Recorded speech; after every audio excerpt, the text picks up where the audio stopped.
three black men.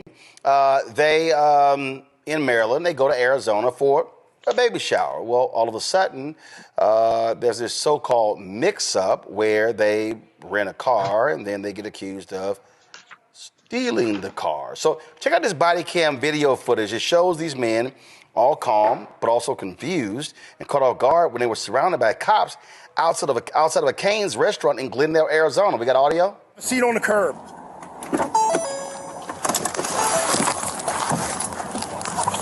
Hey man, have a seat on the curb. Have a seat on the curb. Have a seat on the curb. Have a seat on the curb, please, sir. Sir. Step out, have a seat on the curb. Have a seat on the curb, please. Take it with you. Can I get out, sir? Have a seat on the curb, yes, sir. Slow?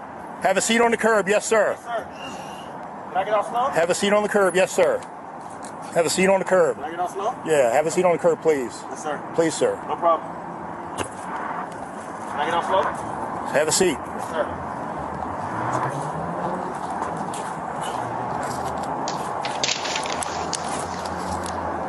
5-5 came addressing 3. Can you step him up, please? Hey, I'll explain it all to you guys in just a moment, okay? Fine, sir. All right. We're out of town. I'm from Maryland. What's that? We're from Maryland, out of town. Oh, I'm from D.C. Oh, nice. Yeah. Going to my kid, man. Well, no problem. Okay. We'll explain it all and see you guys can get here. Hopefully you guys walk out of here, okay? Yes, sir. Anybody got any guns? No. No, okay. Go home tomorrow. I have a flight 6 in the morning. A flight? Yeah. Not a good time to fly. You out of DCA too? Yeah, DCA. Yeah. All right. Don't let them scare you. They're just coming for us just because I called. Oh, no problem, no problem. Okay. Whose car is this? All right, so y'all, this is a 15-minute long video. Now, they were driving a blue Dodge Charger, okay? They rented the car through the app Turo, which is a car-sharing app like Airbnb for vehicles. Joining me now is Jeffrey Adu, Kwabena Asante, Daniel Ampofo, along with their attorney, Kevin Murray. So glad to have y'all here. So what happened? What caused y'all to get stopped? Did somebody call in? Did somebody see y'all make a wrong turn? How did y'all get stopped? We don't know. We were inside the Cane's restaurant. When we came out, as you can see in the video, we were getting into the car. Stop. I'm sorry. Y'all weren't driving? No, sir. Y'all were in a restaurant? Yes, sir. The car was parked. Car was parked? Yes, sir. So that means that they were just scanning license plates? Unfortunately. I couldn't tell you. From what they said is that we tripped something in the system when we passed a traffic light or a camera, something like that, something to that effect. That's what they told us. Okay, they claim y'all tripped a system, and then all of a sudden, how long were y'all inside the Cane's?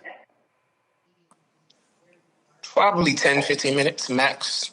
We placed the order to go, got the food and left. So y'all walk out of Cane's, and all of a sudden y'all look up, and it's just cops everywhere?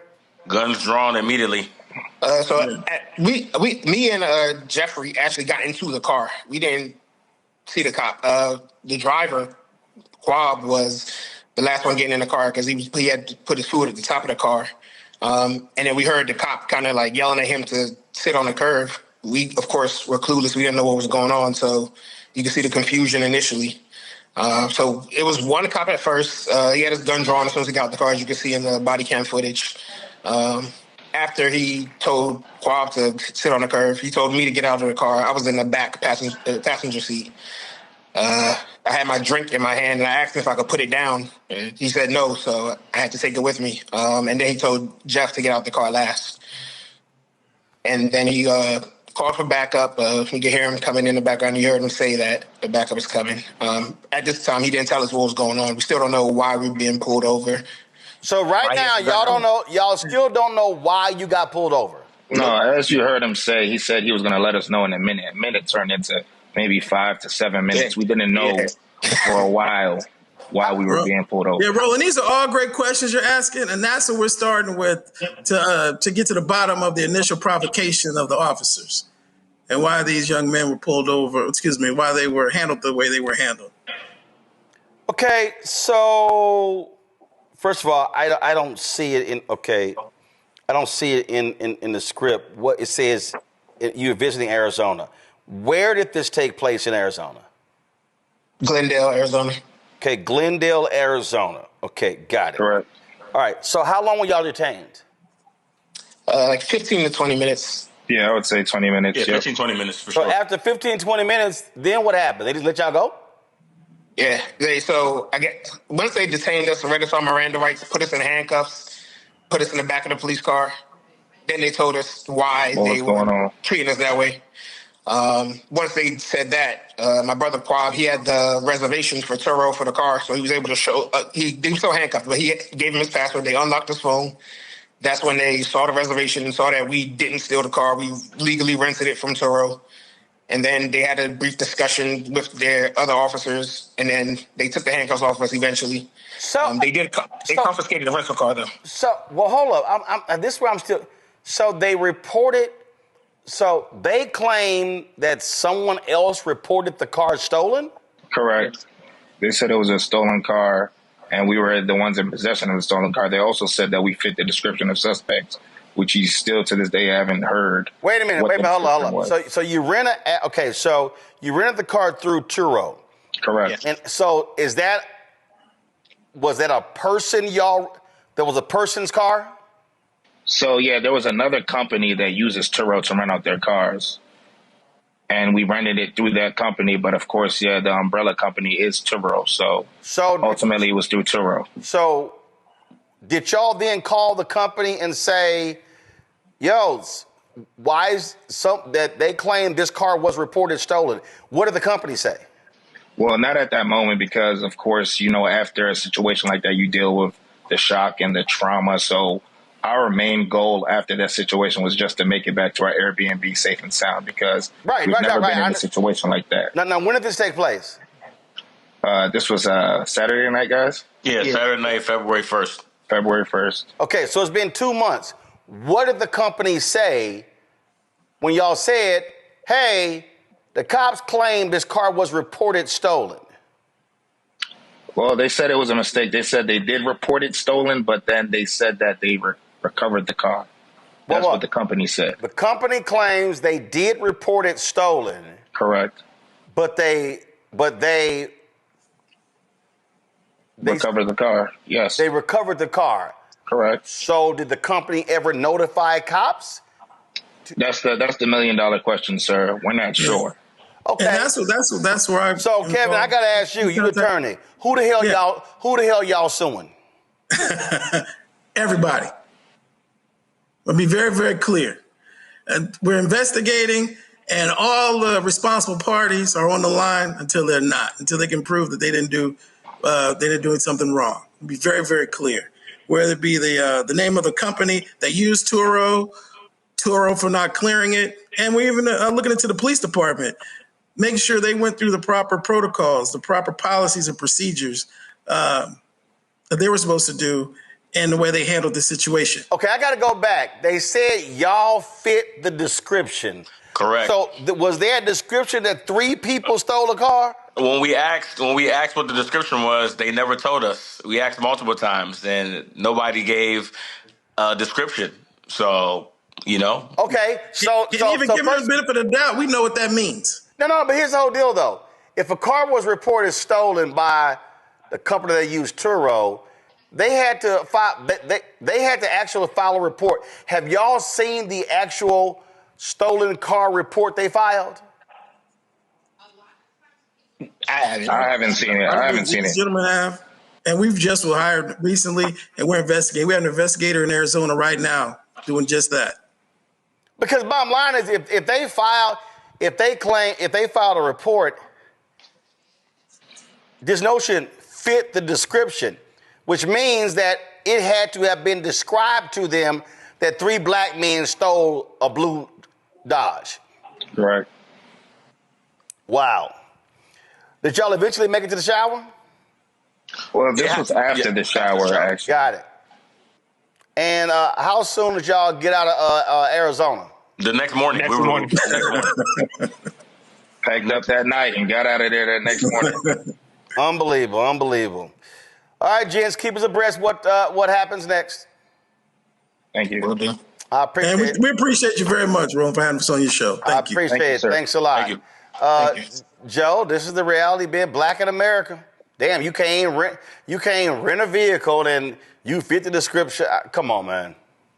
It's a cold game, and of course, first of all, I'm glad the brothers are alive because you got guns drawn, you got all this stuff going on, and obviously these brothers would be a threat with a drink from Cane's in their hand, right? So I think it's going to be very interesting. Attorney, of course, is dealing with it the right way, that everybody's on until we see demonstrably that they're off. But I'll give you 10-1 that they won't find anything in writing with a description of 3 black men still in that vehicle. I'm almost certain of that.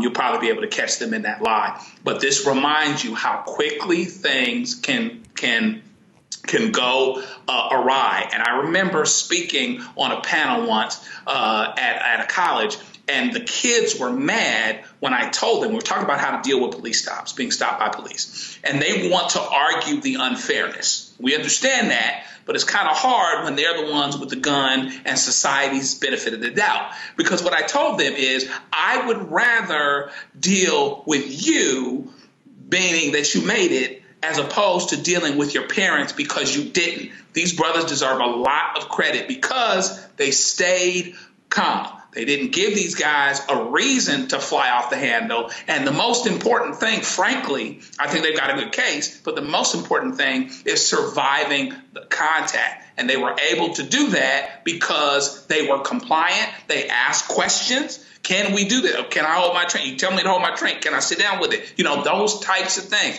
I think that every brother that's out there that wants to channel 400 years of slavery and all this other stuff into this police stop, which should not have happened, but you decide that the hill you may literally want to die on. I'm not saying that you're wrong in feeling that way. What I'm saying is survive the contact. And I think these brothers did a good job of that. Larry? Yeah, watching that video rolling is just traumatic for all of us. Either been in situations like that or know other people in our family and friends have been in situations like that. And I think the bottom line is these brothers survived this encounter. Let's remember, statistically, black folks are 2 to 3 times more likely to be killed by law enforcement based on encounters. It's not being arrested, encounters. So anytime we see situations like this, we can, as my colleague highlighted, it can go south really fast.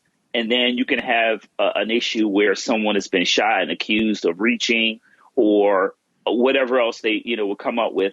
But the language you heard used in terms of, they fit the description, we've heard that far too many times to count in our lives. So, but once again, I'm glad they're going to sue whoever is going to be responsible. This could end in a tragedy and really impacted the lives of multiple families. But this is another example of things that happen every day in America. Mustafa? These brothers had the trifecta, right? Driving while black, parking while black, eating while black. Luckily, we get to talk about black joy because they got a chance to make it home. And Joe talked about survival, and that's what it's all about, so that we can live to fight another day. So it'll be interesting to see how the case plays out, and hopefully they get justice. Hello, I'm Isaac Hayes III, founder and CEO of Fanbase. Listen to what I'm about to tell you. The window to invest in Fanbase is closing. We've raised over $10.6 million of our $17 million goal. That means there's room for less than 6,370 people to invest in Fanbase for the average amount. The minimum to invest in Fanbase right now is $399. That makes you an owner in Fanbase today. Go to startengine.com/fanbase to invest. Why?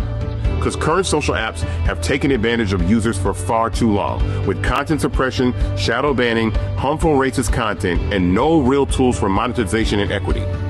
Fanbase has over 1.4 million users and counting, allowing anyone to reach all their following and monetize their content from day one. Social media is the new TV, and whoever owns the apps that distribute that content have the opportunity to own potential billion-dollar companies. While big platforms with uncertain futures are failing to serve their users, Fanbase is stepping up to fill the gap. Don't wait until it's too late. Invest now, invest for yourself and your future. Go to startengine.com/fanbase and own the next generation of social media.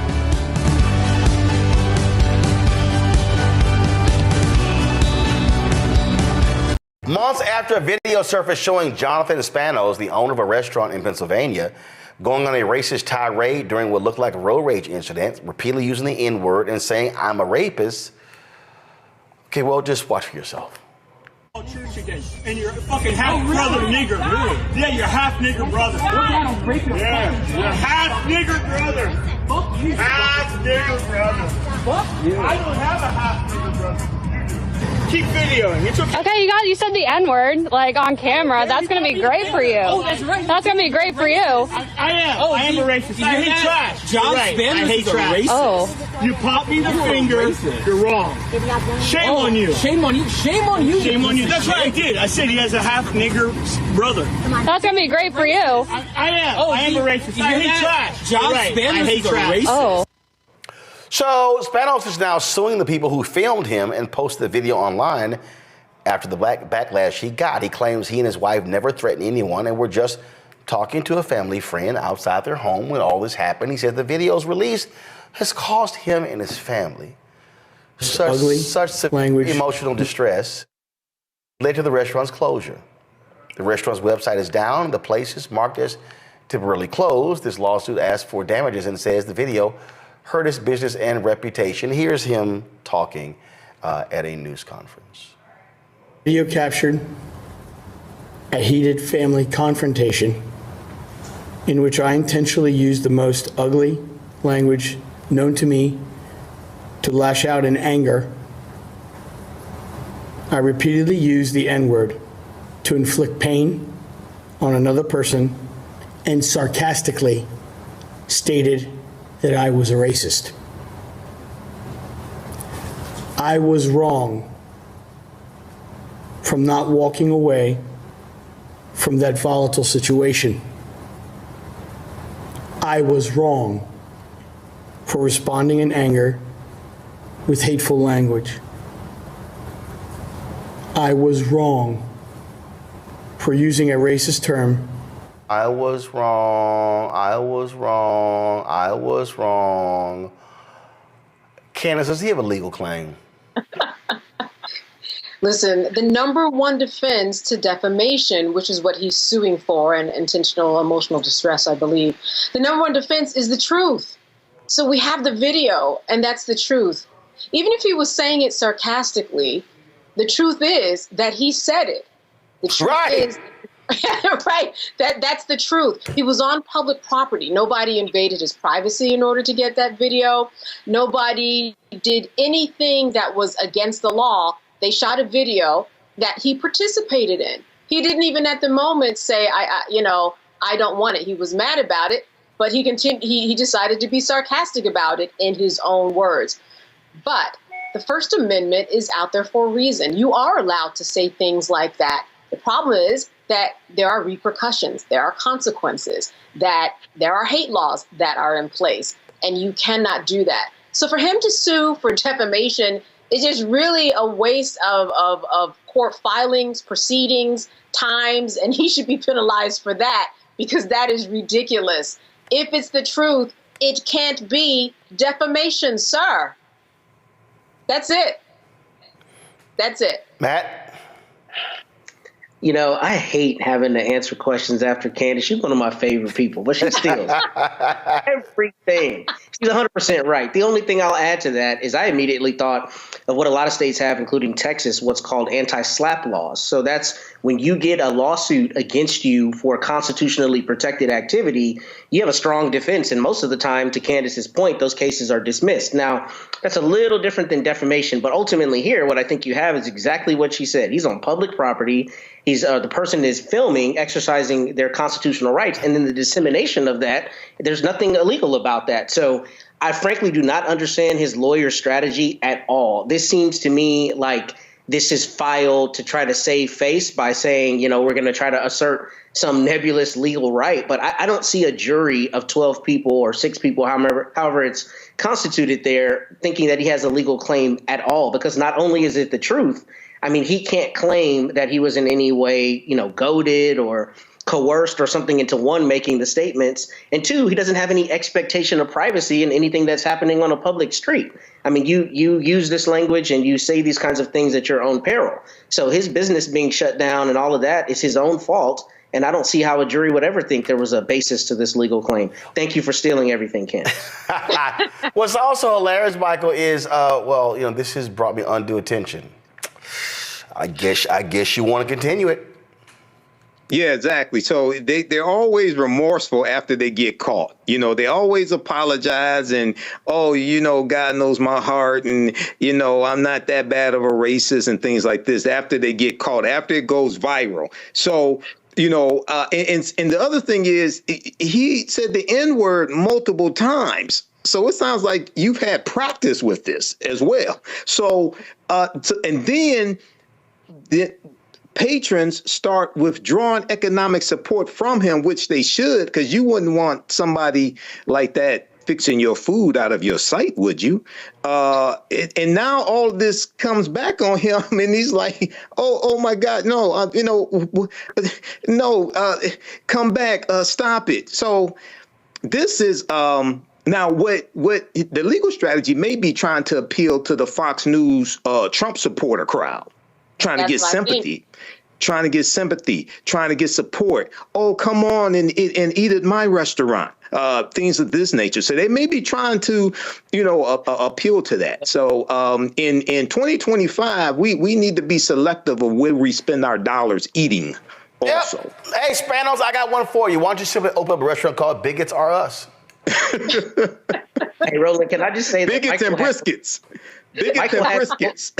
Michael had the ultimate black perspective on this. You wouldn't want that man fixing your food. That's exactly what my big man said. Right, Michael. Thank you. Yeah, absolutely. Yeah, Roland, I will say this, that is one thing that could only be maybe a possibly good thing out of this. Is just like Michael said, that you get somebody to support him. He goes on Fox, makes his rounds. You get some nationalists, some right-winger to start a GoFundMe page in order to help this family that all he was doing was expressing his anger, and he has a First Amendment right to do this. And he will get lots of people, I bet, if there was a GoFundMe page. But that is the only reason why I could see that they are doing that. I agree with Michael. Hello, I'm Isaac Hayes III, founder and CEO of Fanbase. Listen to what I'm about to tell you. The window to invest in Fanbase is closing. We've raised over $10.6 million of our $17 million goal. That means there's room for less than 6,370 people to invest in Fanbase for the average amount. The minimum to invest in Fanbase right now is $399. That makes you an owner in Fanbase today. Go to startengine.com/fanbase to invest. Why? Because current social apps have taken advantage of users for far too long, with content suppression, shadow banning, harmful racist content, and no real tools for monetization and equity. Fanbase has over 1.4 million users and counting, allowing anyone to reach all their following and monetize their content from day one. Social media is the new TV, and whoever owns the apps that distribute that content have the opportunity to own potential billion-dollar companies. While big platforms with uncertain futures are failing to serve their users, Fanbase is stepping up to fill the gap. Don't wait until it's too late. Invest now, invest for yourself and your future. Go to startengine.com/fanbase and own the next generation of social media.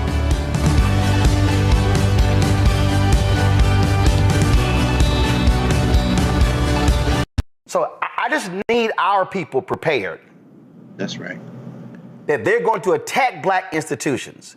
Absolutely. So if there ever was a time for black institutions to be aligned and for black people to understand the fight we're about to face, if they are undoing a settlement, see, this is why I went off and see, I told y'all, I talk to folk on all kinds of different sides. See, I love these people who claim, man, you're a Democratic shield. No. I'm here for black people.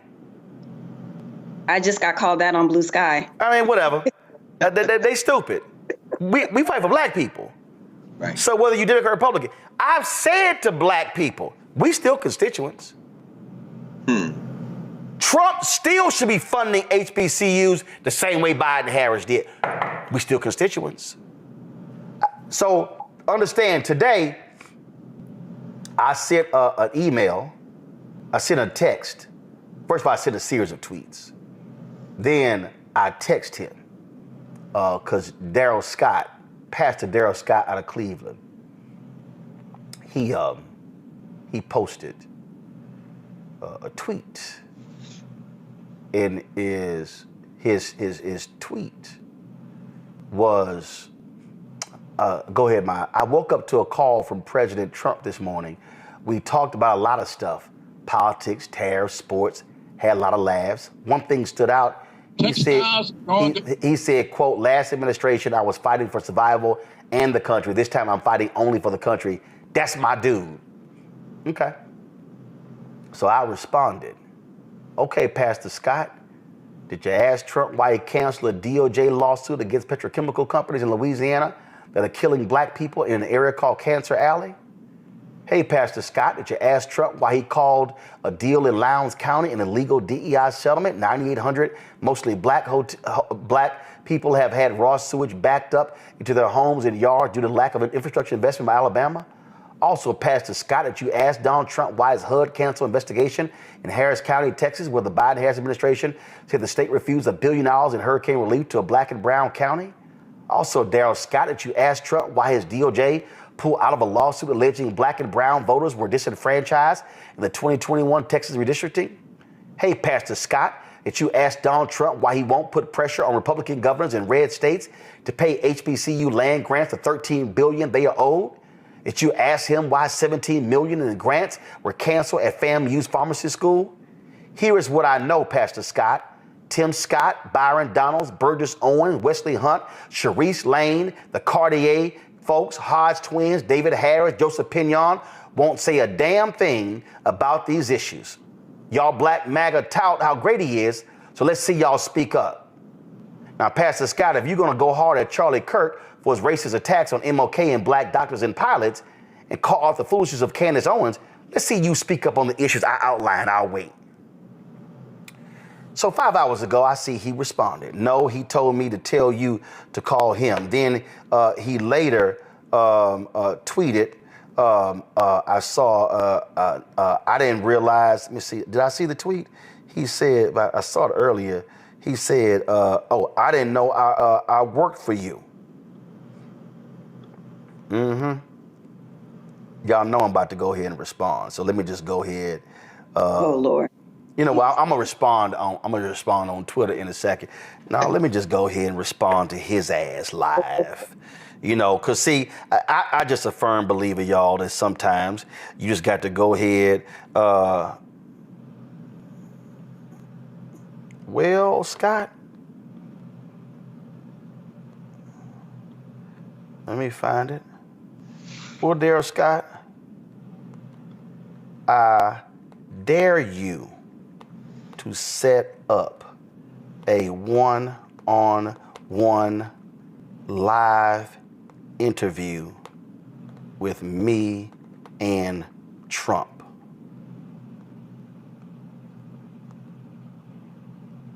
My studio is 2 blocks from the White House.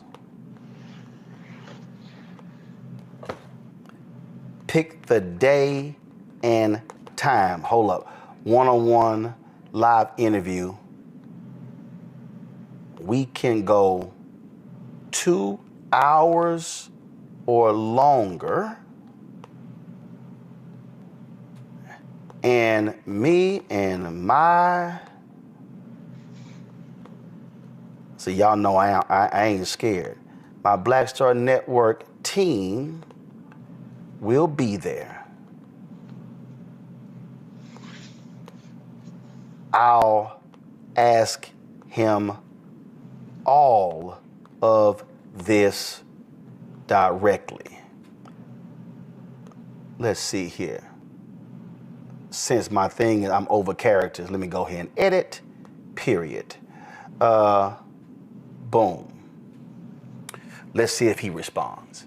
See, y'all, here's the whole deal. This is the whole point I'm talking about. These black MAGA people do not represent black people.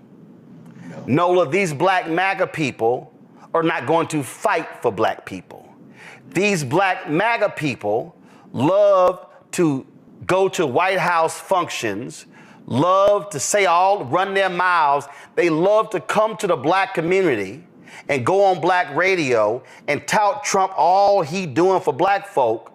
But when you ask them directly about very specific actions Trump has taken that have a detrimental impact on black people, all of a sudden they get quiet. Now, Scott knows. He texts me he sent me text messages when he was going after Charlie Kirk. He sent me text messages when he was going after Candace Owens, but it's amazing how he responded to this text message. I guess he a little too busy. I always think about this, even going all the way back to slavery days, you always had those black folks who was going to sell you out to massa. It's still the same folks, the same way we are still dealing with the same sort of militia folks, from the Civil War, the same sort of racists, the same sort of white supremacists. It's the same sort of black folk who absolutely would have sold all the slaves out who were trying to escape. It's the same sort of mindset. If you cozy up to massa, if you think that, he feels like you're on his or her side, then you will get all the benefits of whiteness. That has never worked. It won't work. And I genuinely don't know what they get out of it. The thing for me, which is really sad, the amount of self-hatred you must have inside of yourself to sell your soul, to sell out your community, like that. I wish you well. I wish, thoughts and prayers, peace and blessings. That's all. That's literally all I have for you. That's literally all I got. Well, how shall I put this, Greg? I agree, but the only point where I will disagree, let me just be real clear, is I believe that if you are going to be in the room and you claim you love black people, then show it. There should be some proof. Now, for some reason, wait. Let me finish. So I'm gonna use an example. I can't find the interview. I'm gonna find the interview, but this is an interview. This was at Dick Gregory's funeral. When I interviewed, come on, guys. Anthony, come on, thank you. Y'all got to keep up now. Come on. I know, I need you to just go to it. This is an interview of me and Bob Brown. A lot of black folks ain't got no clue who Bob Brown is. Bob Brown worked with Dr. King. Bob Brown got a phone. Bob Brown and when Dr. King was hitting companies, the companies would try to cause money black. How can we fix this problem? They would call Bob Brown. They didn't know that Bob Brown was working with Dr. King, was on the board. Dr. King called Bob Brown our secret weapon. Operation Breadbasket. Go listen to his August 1967 speech to SCLC, Where Do We Go From Here, Chaos or Community? He literally says it in the speech. Nixon wins in 68. Bob Brown gets a phone call from Nixon. Nixon literally calls Bob Brown and offers him a job. No title, but Bob Brown's portfolio was one of the biggest in the White House. Nixon made it clear, if Bob Brown asked for something, give it to him. Bob Brown wrote in his book there was a meeting, and there was these white generals who were ignoring Bob Brown because Bob Brown felt that how you gonna have the 75th anniversary of something to do with military, wasn't no black 4-star generals. Bob Brown said, no, we're gonna have a black 4-star. I think that was Chappie. The white generals blew Bob Brown off. Bob Brown told the chief of staff, went in and told Nixon, Nixon called the generals in. When Bob Brown asked for something, you give it to him. Earl Graves was short of money. Earl Graves was short of money to launch Black Enterprise. The white conservatives in the Nixon administration would not give Ed Graves a grant. Bob Brown cussed him out and said, give him the money. That's how he's able to launch Black Enterprise.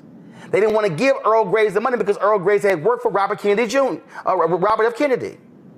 So all I'm saying is, if you're going to be black and MAGA, be like black conservatives or black Republicans who we've known for generations, who actually love black people and actually pushed and prodded on behalf of black people to get things for black people. They weren't there just to get invites to Mar-a-Lago. Greg, go ahead.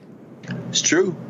I mean, but we all know, and Roland, you know this more intimately than most, having spent time with people like Bob Brown, and encourage people to read Bob Brown's memoir that he wrote recently, You Can't Go Wrong Doing Right. Arthur Fletcher, who's called the father of affirmative action. His son, I saw his son a couple of weeks ago when I was at Morehouse in Atlanta, who's working on a memoir bio of his father in David Hamilton Gollin's recent book, A Terrible Thing to Waste, Arthur Fletcher and the Conundrum of the Black Republican. Those were black Republicans. Jack Roosevelt Robinson, who walked away from the party because of Nixon and what he saw as the move white in the wake of the Barry Goldwater messes of the 1960s, mid-60s. But that's not what Darrell Scott is. Darrell Scott is dancing on a string. He has no political philosophy. His political philosophy is what's good for me as an individual. And that's truly unfortunate. That's not what Candace Owens is. They're not conservatives. They're grifters. And I can respect the grift because I think that's what a lot of people have when they don't have a political philosophy. You know, you're striking such a resonant chord tonight, brother, because what we're really talking about is black institutions. And we're talking about fear. The Trump administration is trafficking in fear. And when you traffic in fear like that, you know, what you're relying on is to tap into people's fear that they will be hurt. It reminds me of a song they used to sing during the SNCC movement, the Ballad of Uncle Tom. And the lyrics are like, I'm an Uncle Tom, Lord. That's what the people say. But I ain't no Uncle Tom, Lord. I'm just a little afraid. So help me, Lord, to stand up and be a man. And I'll fight segregation as long as I can. And the idea is, we're talking about fear. There are people who will say, well, we shouldn't talk about fighting, and is it going to be violent, and what are you going to do? I would say to those people, don't be scared. You don't love your master, you're scared of him. You don't love your master, you're scared of her. But as soon as you lose your fear, and this is how you lose your fear by coming together with other people. The more people we join, the less fear we have. Last night, around 6 p.m., around the time we went on the air tonight, probably a couple of dozen Howard students put up a couple of tents and created what they would call the People's University on campus. And some of the administrators at Howard approached them and asked what they were doing. And then here come the damn Metro Police Department and the Howard Police saying, what are y'all doing? And then they were encouraged to take the tents down. Now, they stayed to about 4 o'clock this morning. We got a letter this morning from Howard University Official Communications saying that Howard University supports the students' right and everybody's right to have academic freedom and debate and protest, but also saying that some people that come from the outside and were prevailing upon these students and had done this. And as far as I can tell from the students that I listened to today when I asked about it, because I was in class last night and didn't even find out about it until this morning, they said it wasn't outside people, that the people they were told were out there were Howard students.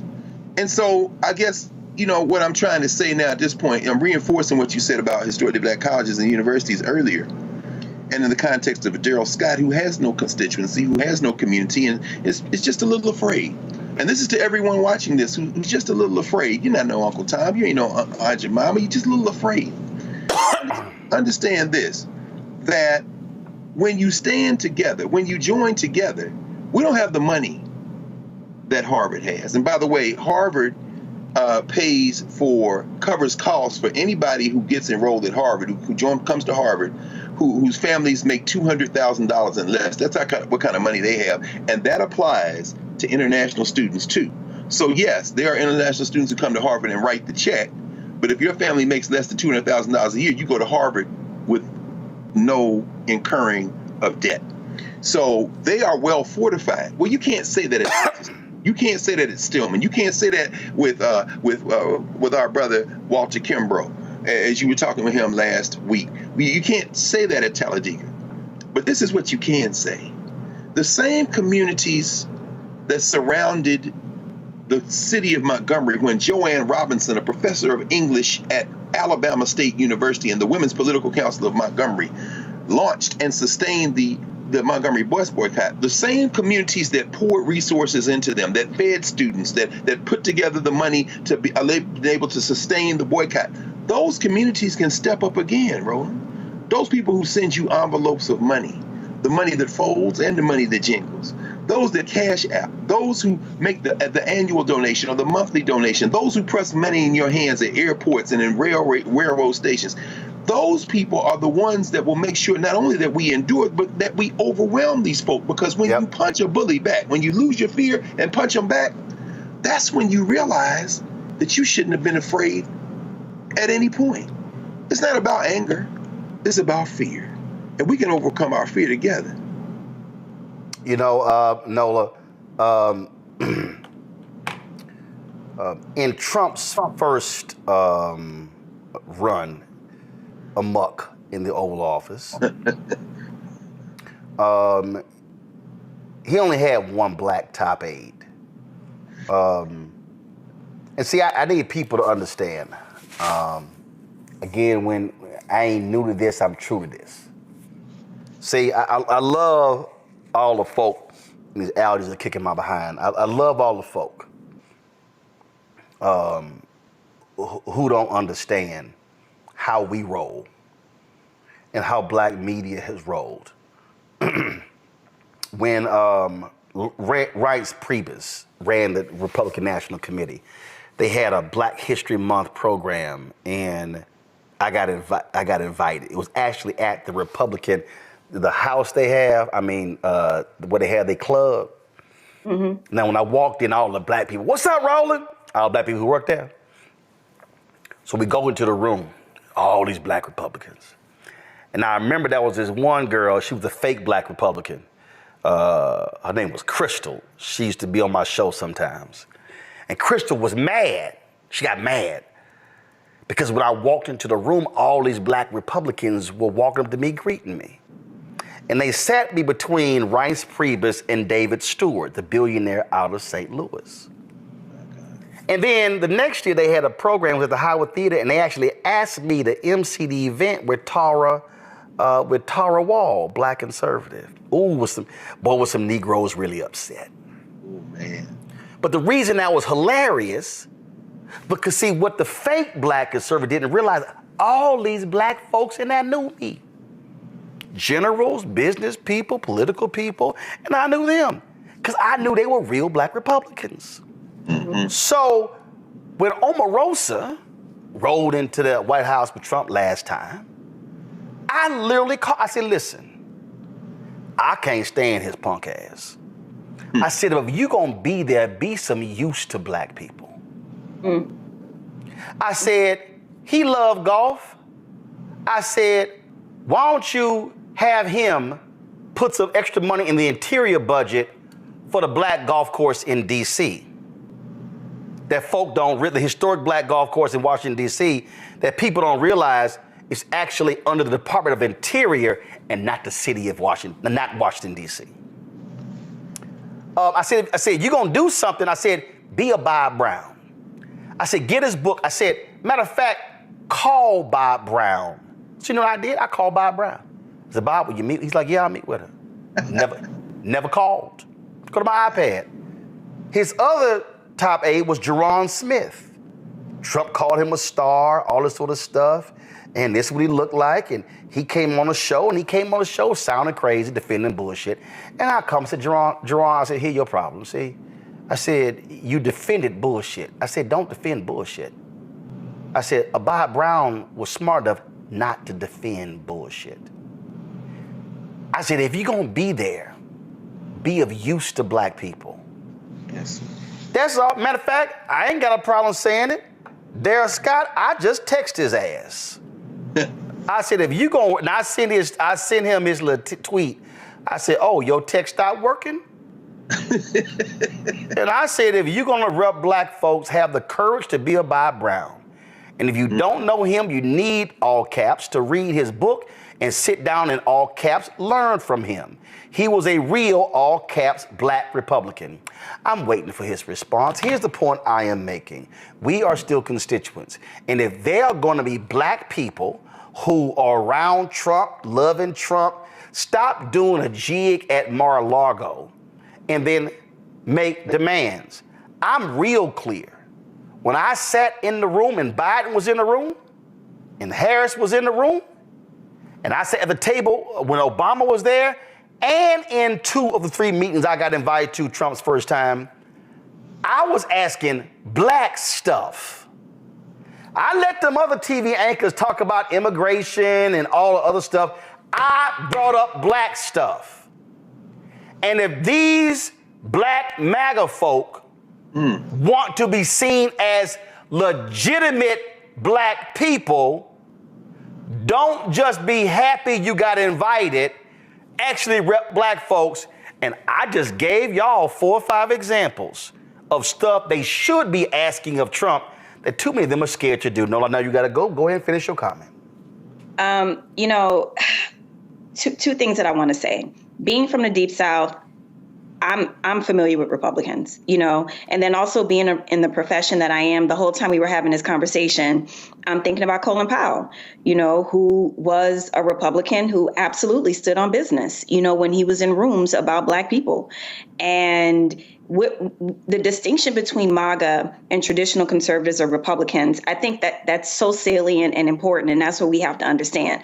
A lot of them, in my personal opinion, they feel rejected by the cool kids. I mean, when you think about the Kanye West of the world who are drawn, and his ex-girlfriend, who are drawn to the MAGAs is because they feel like, oh, they accept me. I'm not being judged. I can get an invite to this White House. I couldn't get an invite to Obama's White House or to Biden-Harris's White House, right? So this is very different. We're not talking about people who were raised with a certain set of values. We are talking about people who feel rejected, and they think they keying at the White House thinking they're doing something cute when they look absolutely ridiculous. We are talking about 2 different sets of people, 2 different types of people with their standards and the reasons why they were conservatives and Republicans. This is not that, is what I would submit. And so these types of personalities, the pick-me's, you know, they're not trying to stand up for black people.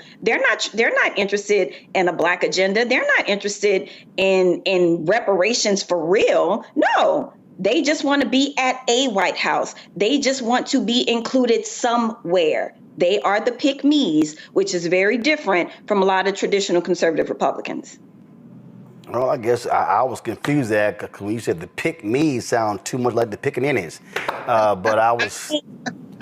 Look, pick-me is a real thing. It's not my... No, I mean, I'm just simply stating it sounded real close. It sounded real close to that other phrase. Hello, I'm Isaac Hayes III, founder and CEO of Fanbase. Listen to what I'm about to tell you. The window to invest in Fanbase is closing. We've raised over $10.6 million of our $17 million goal. That means there's room for less than 6,370 people to invest in Fanbase for the average amount.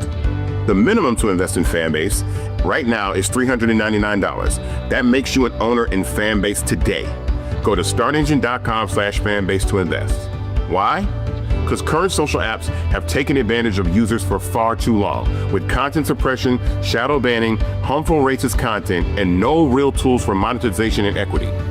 Fanbase has over 1.4 million users and counting, allowing anyone to reach all their following and monetize their content from day one. Social media is the new TV, and whoever owns the apps that distribute that content have the opportunity to own potential billion-dollar companies. While big platforms with uncertain futures are failing to serve their users, Fanbase is stepping up to fill the gap. Don't wait until it's too late. Invest now, invest for yourself and your future.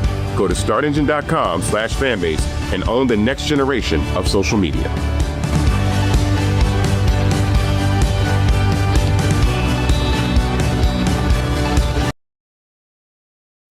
All of these MAGA people, where are they? These black MAGA people.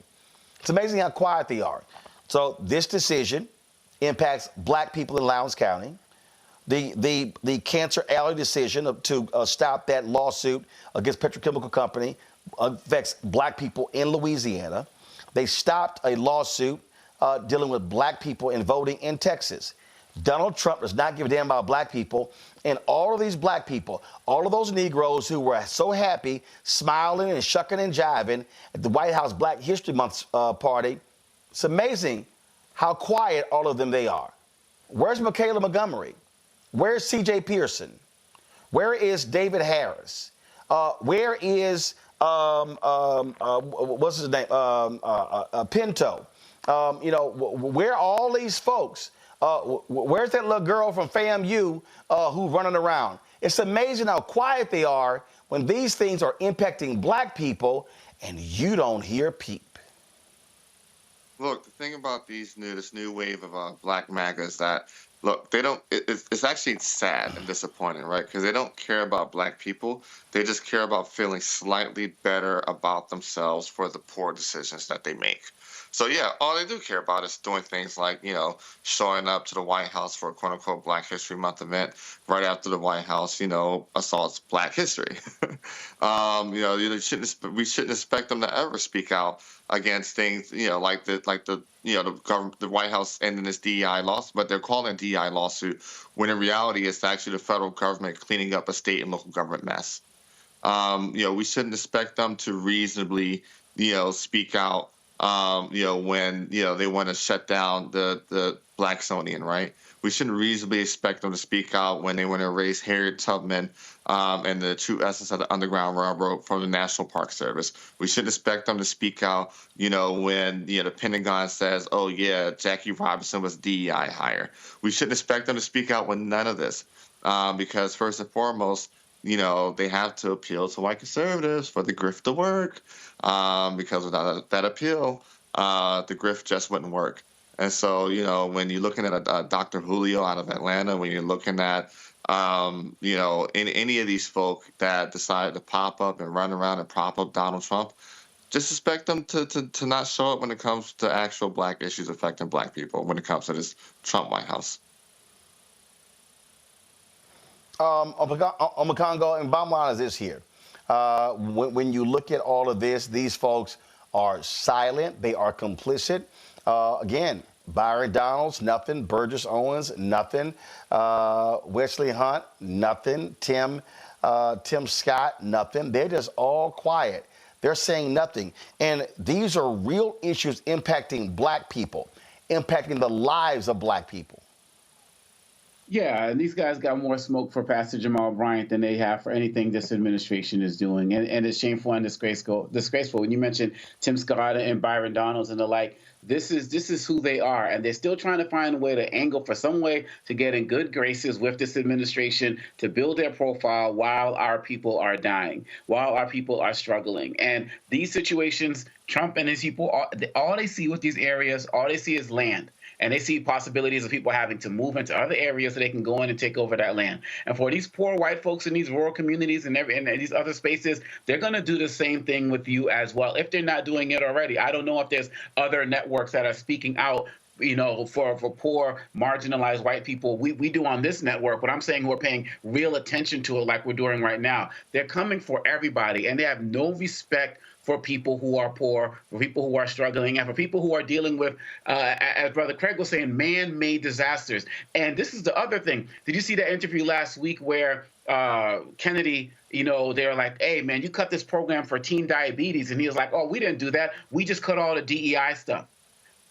They use DEI as a trigger word for everything. And as long as they use that term DEI for everything, the Byron Donalds of the world, the Tim Scotts of the world, none of them are going to speak up because they don't want to be associated with anything that might actually be looked at DEI. This is not DEI. This is public health. This is people dying. This is communities being torn apart, and it's been happening for decades. And I don't know what's going to happen with these black Republicans because, to be quite honest, as long as they can continue to be a mouthpiece for Donald Trump, we're not going to hear a peep for them about anything having to do with the empowerment of black people. And in these situations, we are on our own from them.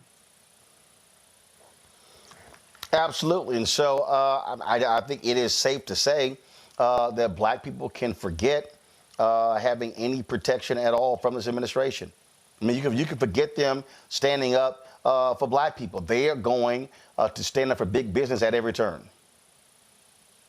100%. I mean, look, John James announced his run for governor of Michigan, right? I think every single black Michiganer needs to be asking them from here on out, why haven't you done anything to support the situation in Flint? And what can we reasonably expect you to lie about you're going to do if you get elected governor? Mm-hmm. Oh yeah, and so sure, John James, where you at? Where you at? And this is where every single one of these black Republicans need to be questioned specifically about these decisions that impact black people on the Congo.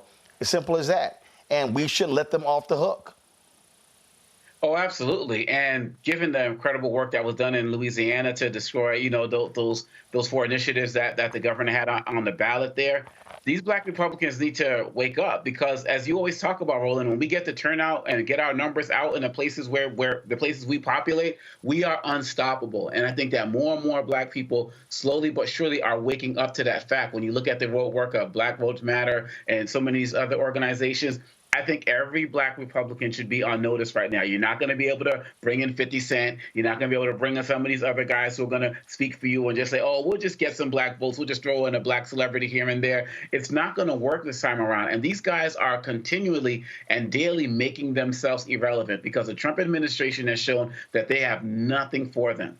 I'm not even convinced Byron Donalds will even get that Trump endorsement when he runs for governor in Florida. But where are these guys going to go? They're going to think they can always come back, kind of Candace Owens-like, try to rehabilitate themselves, go on a couple of podcasts here and there, maybe get an interview on some of these. There's always room with Stephen A. Smith and some of these other guys who does not speak for black people in the Democratic Party, but they will see that as a way to kind of move themselves up. But we have to be unforgiving in how we challenge the people who have abandoned us. They cannot be able to be allowed back in, especially after this administration continues to reject them. And again, going back to that Louisiana example, we are showing that when we flex our muscle, we are unstoppable. And all of those black Republicans out there need to be on notice with that. Hello, I'm Isaac Hayes III, founder and CEO of Fanbase. Listen to what I'm about to tell you. The window to invest in Fanbase is closing. We've raised over $10.6 million of our $17 million goal. That means there's room for less than 6,370 people to invest in Fanbase for the average amount. The minimum to invest in Fanbase right now is $399. That makes you an owner in Fanbase today. Go to startengine.com/fanbase to invest. Why? Because current social apps have taken advantage of users for far too long, with content suppression, shadow banning, harmful racist content, and no real tools for monetization and equity. Fanbase has over 1.4 million users and counting, allowing anyone to reach all their following and monetize their content from day one. Social media is the new TV, and whoever owns the apps that distribute that content have the opportunity to own potential billion-dollar companies. While big platforms with uncertain futures are failing to serve their users, Fanbase is stepping up to fill the gap. Don't wait until it's too late. Invest now, invest for yourself and your future. Go to startengine.com/fanbase and own the next generation of social media.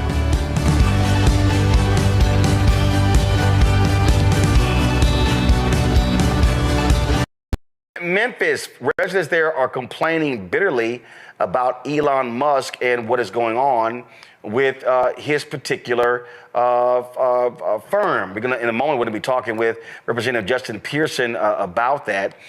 This whole AI, first of all, this was happening in Southwest Memphis, okay? This black community, they're on the front lines of a growing environmental fight, and his AI company, XAI, they are the ones who, of course, he built to take on OpenAI and ChatGPT. People in Memphis are seriously worried about air quality, asthma, and survival. And so we've seen these environmental issues all around.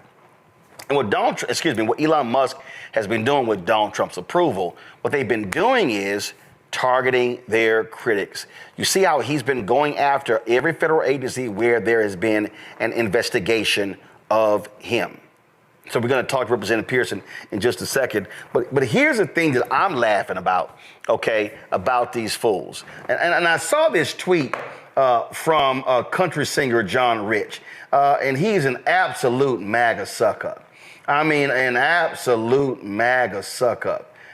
And he posted on his Twitter feed about paying taxes. And let me just show y'all what this fool had to say. He tweets, "It's always been stomach churning, but after learning all that Doge has found, paying my, give me 1 second. It's always been stomach churning, but after learning all that Doge has found, paying my taxes this year has brought on a whole new level of nausea."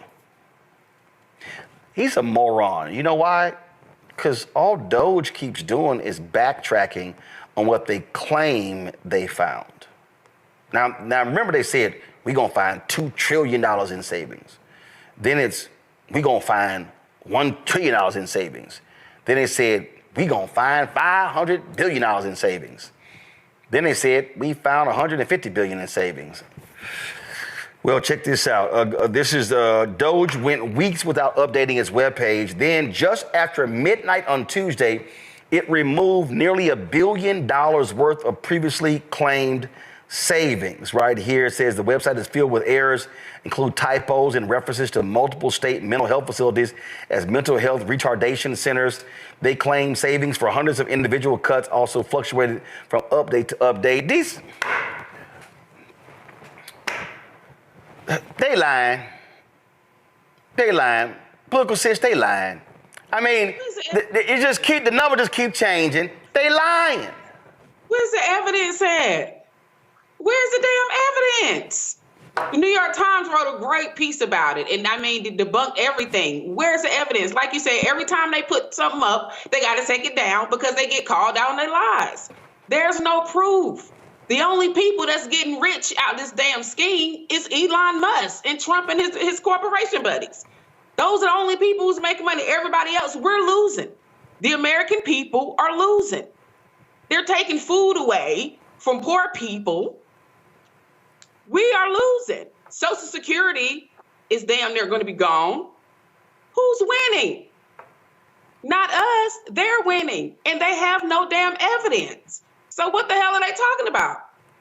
I mean, you know what? Here, look. I'm glad I'm from the hood. I'm glad I was born and raised in the hood. You know why? Because I know a con man when I see one. And these damn people are allowing for this man to con the hell out of them. They are worse than damn thugs. And I'm glad that it ain't me. But they are getting conned like a motherfucker. And it's you can't, I'm mad because it's people who actually didn't vote for him and voted for the black woman that has to suffer. They have to suffer. Yep. That's the whole fucked up part about the fucking around and finding out. Joy? I love you, political sis. You say all the things that I can't say. I love it. I love it. No, you can say it. You just don't want to say it. Well, I can say it, but I'm in my mama's house. I'll hear about it. But here's the thing. No, you're right. No, look, here's the thing. Doge has cost the people more than it saved. If you are working for them, you'll be quickly removing it from your resume. Elon Musk is slowly being ushered out of the federal government because people within the White House itself are appalled at what he's doing. They're humiliating him. These are not people who are credible workers vis-a-vis all the typos and the mistakes and the having to do revisions, et cetera, going into agencies and not even really understanding what those agencies are doing, being met with conflicts from even the heads of the agencies, right, who are Donald Trump appointees, who are like, no, you don't know what you're doing here. This has been a colossal failure. All it served to do is to threaten agencies that have had concerns with Elon Musk. That's going to continue to happen. That is what is happening in this administration. They are weaponizing government, your taxpayer dollars, and using it as an arm to pursue their political ends, not yours. And in billionaires' political and legal ends, not yours. That's what's happening here. We all know it. Frankly, we are getting taken advantage of as well. That's right. But it's these white folks. They don't even understand so many of our government programs they are reliant on. And I think it's been a mistake for us to always talk about people of color and how we are benefited. Perhaps numerically, disproportionately, we are benefited. But numerically, they are the ones getting the vast majority of these benefits because they're the vast majority of people in the country. So it's them, it's their neighbors, it's their relatives who are going to suffer. In rural America, in urban America, is their mother who's going to have her delayed Social Security check, who's going to be standing in lines when their regional office closes. It's not just us. We got to stop creating that narrative. Oh, yeah, it's going to be them. And you know, listen, I just need people to realize what's going on, Zach. And the bottom line is this here. These thugs, these crooks, it's all about the rich. They do not care about regular, ordinary people, and they damn sure don't care about black people. Across the board, every single group in this country has suffered during the first 3 months of the Trump administration, and we're not at the end of the first 3 months. We saw $10 trillion wiped out of the American economy, and our 401ks diminished, in some cases depleted, based on what Trump did starting on April the 3rd with these tariffs. And it's only gotten worse. It's only gotten worse. I think $500 million they're saying has been brought in for $10 trillion that has gone out of the door. And so when you're looking at Doge and all of their unethical actions, probably very likely illegal actions, people have lost jobs. People are losing, and that's what we know of. This is what we know has been lost. American process and procedures that we've never questioned have been slowed down, in some cases halted, all for the purpose of, they said saving money, but really for having their hands in the government to make it ineffective and inefficient, to then be able to cause a massive distraction where we look at what Elon is doing instead of the person who's caused it all, Donald Trump. I want to share with your viewers and emphasize to everyone out there, we cannot take our eyes off of the man who has enabled this and who has the power to make it all happen. All of this is the fault of Donald Trump, our president, and the Republican Party. We can't forget that in 2026. We can't forget that in 2028. We have to continuously repeat that over and over so that the American people understand that Elon Musk has no power. Doge has no power. All the power they exercise was given to them by Donald Trump and Republicans in Congress. Oh, absolutely. Joining us right now is Representative Justin Pearson. Glad to have you back on the show. Just take us through what the hell is going on down there in Memphis with Elon Musk and these gas turbines polluting the community. Listen, we have Elon Musk, the richest man in the world, misusing and abusing his authority, his power, and his resources to pollute our air. Memphis and Shelby County has some of the worst air quality in the country. We are an asthma capital in the United States of America, cancer risk of 4.1 times the national average, and over 17 toxic release inventory facilities already. And now he's trying to build the world's largest supercomputer in Southwest Memphis. It's already operating, and they are now applying for a permit. And there's a public hearing on April 25th, but they're applying for a permit to pollute our air indefinitely and in perpetuity. But they only applied for 15. And now we know from work done by the Southern Environmental Law Center that they have 35 gas turbines. The health department, Shelby County Health Department, hasn't been there one time to visit, hasn't seen it. has not notified the public of what's going on there. And they came into our community on the coattails of the Chamber of Commerce, on the coattails of Mayor Paul Young, Mayor Lee Harris, the Shelby County Health Director, and so many other elected officials who were so excited that Elon Musk was coming to the city that they never thought about the ramifications for the people who live there. This plant is actually being built in my community, in my neighborhood, in 38109, where I went to high school, where my grandmothers, God rest their souls,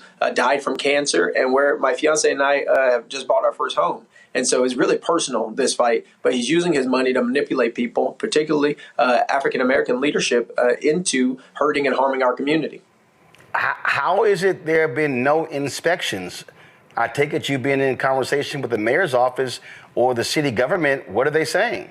Right. So the Shelby County Health Director, Michelle Taylor, who works for Lee Harris, has said they are not allowed to require a permit from them until after a year because of an exception within the Clean Air Act. The only problem, Roland, that Mayor Lee Harris and Shelby County Health Director Dr. Michelle Taylor know, because the Southern Environmental Law Center on several occasions, along with Memphis Community Against Pollution, Young, Gifted, and Green, Protect Our Aquifer, Sierra Club of Tennessee, have told them is that the types of turbines these folks are using do not fit within that exception. They have the power to do something. They made a mistake in not regulating them on day one, and now they're just deciding to continue to go along with what's going on, even though they know better. And that's what's really challenging, because our lives, our lungs, our air quality is being sacrificed for the benefit of this polluter who, with 35 turbines, could be the largest polluter of nitrogen oxide, even more than the Memphis International Airport. And so we're seeing that being concerning, as well as another environmental concern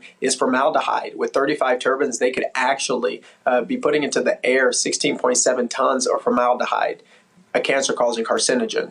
This is happening again in Southwest Memphis to a black community, a majority black community, once more, because they think, as Dr. Mustafa Santiago Ali has talked about a lot, that we're a sacrifice zone, that our lives, our lungs don't matter because the profits of this richest man in the world are more important than the people. And we're being told, well, the $30 million, $15 million, roughly $15 million to the county in taxes is worth our lives. So whose job is to check? And do they care, or is it all about the money?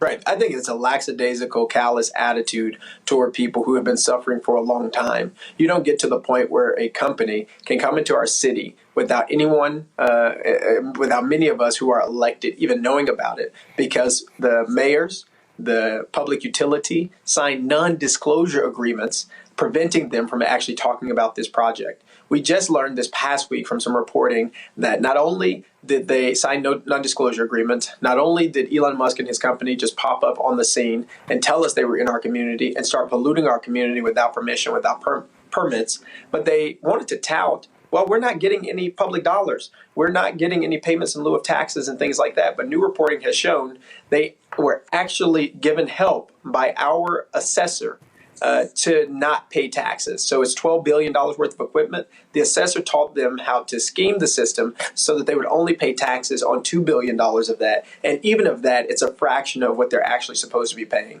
Money is the guiding principle, but it's not money that is going to be to the benefit of the people in Memphis and Shelby County, because the consequence of not having air, which is a human clean air, which is a human right, is immoral, unjust, and so wrong. And so, yeah, it's the money, but it's not about money for us. It's about money for him and people's political talking point that, you know, they helped to make this happen, but they did not and have not considered the people. And that's my problem. And Shelby County Health Director Michelle Taylor is responsible for that. Shelby County Mayor Lee Harris is responsible for that, as well as other elected officials. But right now, we need to deny this permit. Right now, we need the health director to go to XAI, to this plant, to see what they are doing, to see what pollutants are being put into the air, and to do something. They have the responsibility now. I can't stop him from coming. That was Mayor Young's job. That was the Chamber of Commerce's job. But we literally have been sacrificed on the altar of this capitalistic exploitative system just to have a data center take our water, pollute our air, and hurt our communities just for the pride of some people without thinking about us at all. And this is the thing I'm always trying to explain to people because, listen, I cover city government. I cover county government. And it's always jobs, jobs, jobs, economic. But you kind of got to give a damn about the health and the air and the water and the quality of life of the people there, because That job doesn't mean jack if it shortens your life. Donald Trump and his thugs, they have canceled the lawsuit in Louisiana that's against the petrochemical companies that's in a cancer alley killing black people. They just declared it was an illegal DEI settlement in Lowndes County, Alabama, where raw sewage was backing up into the homes in the front and the backyards of black people who live there. It's been going on for decades, and they're shutting that down. So this is a matter of life and death for people of color, but especially for black people. Especially for black people and also for poor communities. So I was with Catherine Coleman Flowers and Vice President Gore the day before yesterday, and she was talking about the fact that the Department of Justice is no longer going to ensure that people have the protections from having sanitation and sewage issues that they currently have in Lowndes County, but also all across the Black Belt and all across the country. If we do not have the protections of our air, if we do not have protection of our water, if we do not have the protection of our soil, our human rights as well as our civil rights are what is being destroyed. And that's what we're seeing happen, particularly when city governments, county governments, health departments are having a lackadaisical attitude toward the people they are supposed to serve. Look, I don't expect Donald Trump to like me, Elon Musk to like me. I don't like them either. I don't even expect them to follow the Constitution or the Democratic Constitutional Republic experiment, right? Like, they don't care about it. They care more about being and operating as authoritarians in a dictatorial way, supporting this technocracy. They got their own agenda. But the people who we elect most directly, the people who live in the communities and the counties where we serve, have a responsibility to do all that they can to protect us using the laws and regulations that are in place. I can't stop Donald and Elon from doing what they're going to do, but we have a responsibility of making sure our mayors, our city councilors, our county commissioners aren't being bought out, aren't being sold out to these corporations and to these billionaires and these millionaires who are puppeting them around and giving them their talking points instead of those folks being true to what they said they were going to do when they ran for office, which was listen to the people, talk to the people, fight for the people, and work for the people. That's not what's happening. These data centers are just finding communities that they can easily exploit. And they're treating us like we're some extractive colony of this country, some extractive colony of our communities. And that definitely happens in Cancer Alley, St. James. And I know a lot of good organizers there. We're connected. They're fighting for their lives. And that's what people have to realize. That's why I am naming names. That's why I'm saying all these things, because we have to realize there is a fierce urgency to protect the lives of people in black communities, in poor communities, in rural communities all across this country that are suffering because folks are wanting to take selfies and pictures with these billionaires and not listening to and looking at the consequences of asthma and children who are missing school, COPD, cancer, and the fact that it literally is taking years off of people's lives. Questions. Joy, you first. Well, first of all, my condolences to you on the loss of your brother. And congratulations to you for the way that you stood up for your family and the constituents you serve. You are an example of why we need folks working and running at the local level. So thank God for you. So a couple of things. One, can you just talk about like the fact that you're not saying you don't want jobs? You just want safety. You don't want people to die in the process of getting them. Can you just speak to a little bit to that? Because there's someone out there who's listening who thinks Democrats or progressives or environmentalists even are trying to stand in the way of American jobs. We're not trying to do that. What we're trying to say is you can have jobs, you can have safety as well. Can you just talk a little bit to that? Absolutely. The idea that there is some dichotomy between having economic justice and having environmental justice is wrong. The fact of the matter is the jobs that companies like XAI and Elon Musk are bringing into communities aren't jobs for people in the community. We may be the security, we may be in the patrol car, but the engineers and folks that they are hiring are typically people who are outside of the state, who may be imported in or be working remotely. These aren't jobs, as you might imagine, in an era gone by where 1,000, 2,000, 3,000 people are being employed. It's 600,000 people in our city, and they say at most this company is going to have 200 employees. So it isn't increasing the wages of folks. It's not addressing any economic inequality and injustices that we're seeing, but we are seeing an increase in the amount of nitrogen oxide. We are seeing an increase in the amount of pollution. We are seeing environmental racism and environmental injustice plaguing us once more. And it's not working. Yeah, I mean, so that is also for our mayors and other people. When you're assessing these deals, the question is how many jobs are going to be in your community, brick and mortar jobs that you all are going to get, even if they're virtual jobs, but they're in your community, feeding back into your tax base and not taking away with all the money you're going to have to spend cleaning up the mess that they've made. So you're so right. And if you are a mayor out there, these are the things. If you need more sophisticated folks to help you make an assessment of whether this is a good deal for you in the long term, then you need to ask for it. Not all that glitters is gold. And if Elon Musk is coming to your community, let's be clear. He does not care about America or Americans. I got it. Political sis. I got to get this question. Political sis. Hi, Justin. Nice to meet you. Thank you for giving us a great example of what environmental racism is. This is why it's so important for people. We try to get people to vote, especially our folks. When it comes to these companies, they pollute and they go all into Black communities. It's so many studies out there that shows that we are impacted the most by this.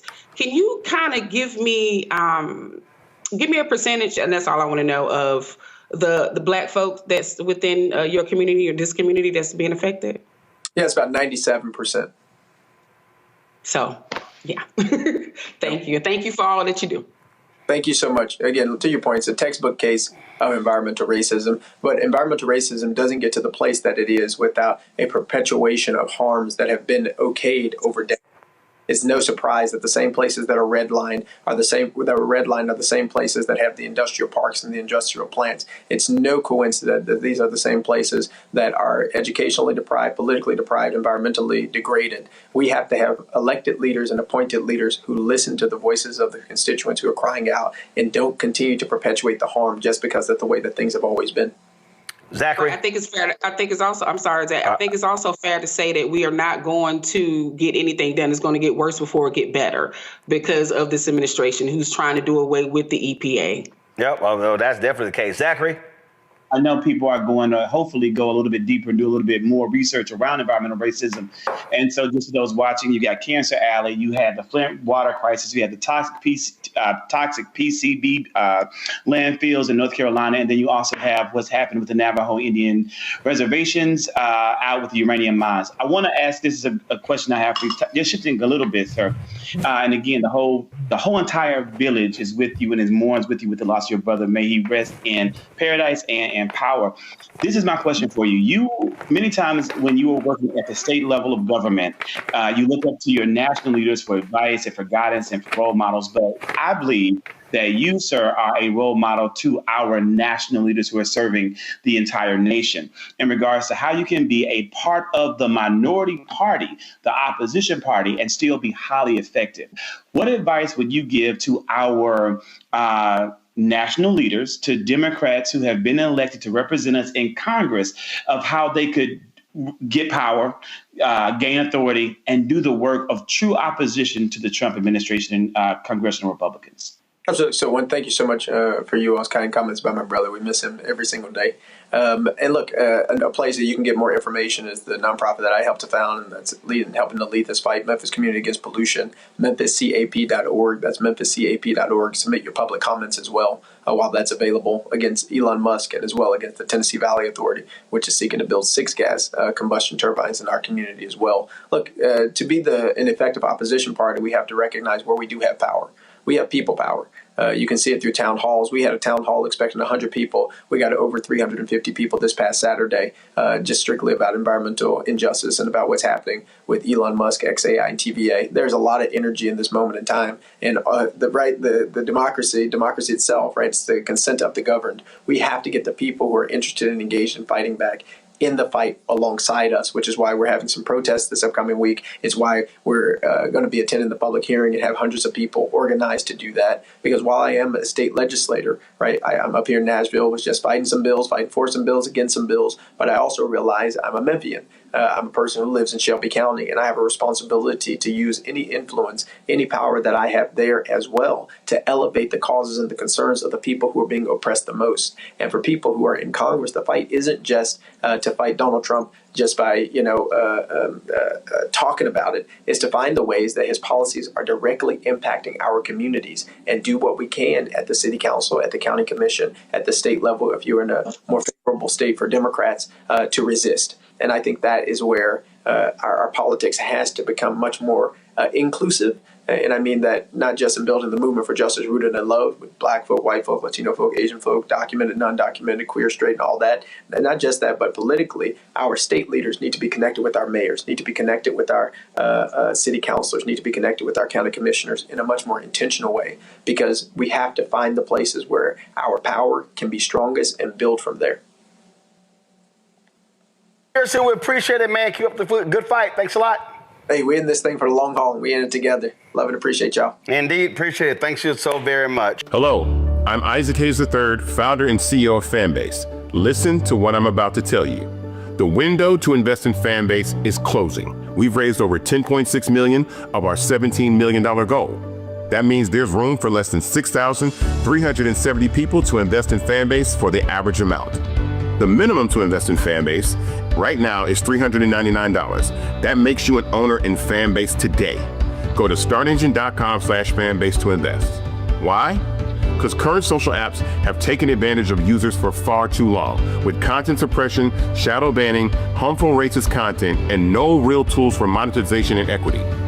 Fanbase has over 1.4 million users and counting, allowing anyone to reach all their following and monetize their content from day one. Social media is the new TV, and whoever owns the apps that distribute that content have the opportunity to own potential billion-dollar companies. While big platforms with uncertain futures are failing to serve their users, Fanbase is stepping up to fill the gap. Don't wait until it's too late. Invest now, invest for yourself and your future. Go to startengine.com/fanbase and own the next generation of social media.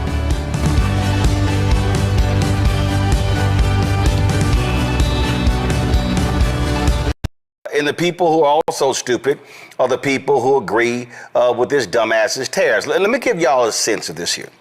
Okay, when the idiot was there 4 years ago, more than $25 billion in taxpayer money was provided to largely white farmers because of his tariffs. I remember there were farmers who announced that they were losing their farms, filing bankruptcy. And I'll never forget, one of these white boys said, "Oh, I would vote for him again and it's worth losing." And I'm sitting there going, time out. Yo dumbass defending that?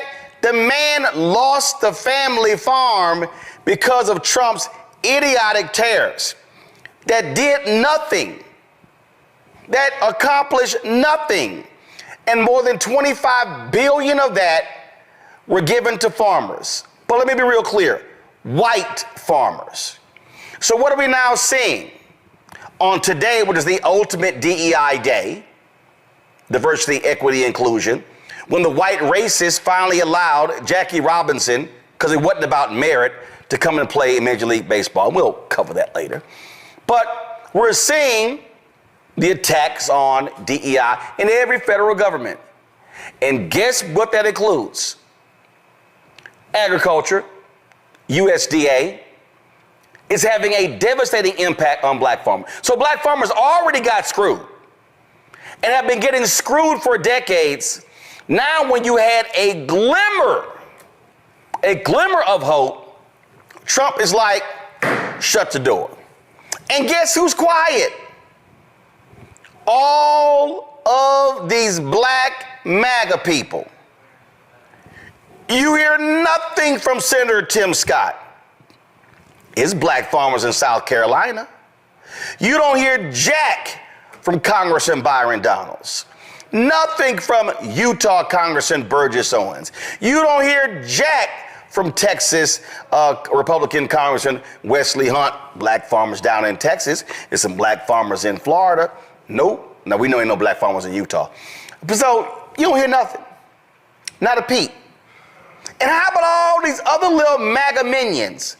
What's that little girl down in Atlanta, Michaela, whatever the hell her name is? Ain't heard nothing. Ain't heard nothing. What about that little other fool, Harris? They love, what about all them fools? All them fools who were sitting here at the White House Black History Month reception, oh, smiling and cheesing and profiling and posting their videos and all on social media. Oh yeah, they were all doing that. And guess what? Silent. How about Sharice Lane? Here's a black woman who's a Florida A&M graduate. Florida Agricultural and Mechanical University. She one of them folk. When they cut $16 million from Florida A&M's pharmacy school. Ain't heard a peep. I told y'all. We saw what happened down there when Trump declared it was illegal DNA. It was illegal DNA. DEI, illegal DEI. So they canceled the deal in Alabama. We're going to talk about it a little bit later. What have I constantly said? These people do not like black people. And these same black conservatives, these black MAGA people, none of them are standing up for black people. None of them. John Boyd is the president of the National Black Farmers Association. John, we made it clear. Yes. Trump didn't give a damn about black farmers last time, no, and he don't give a damn about black farmers now. That's correct. And Roland, you laid it all out there loud and clear.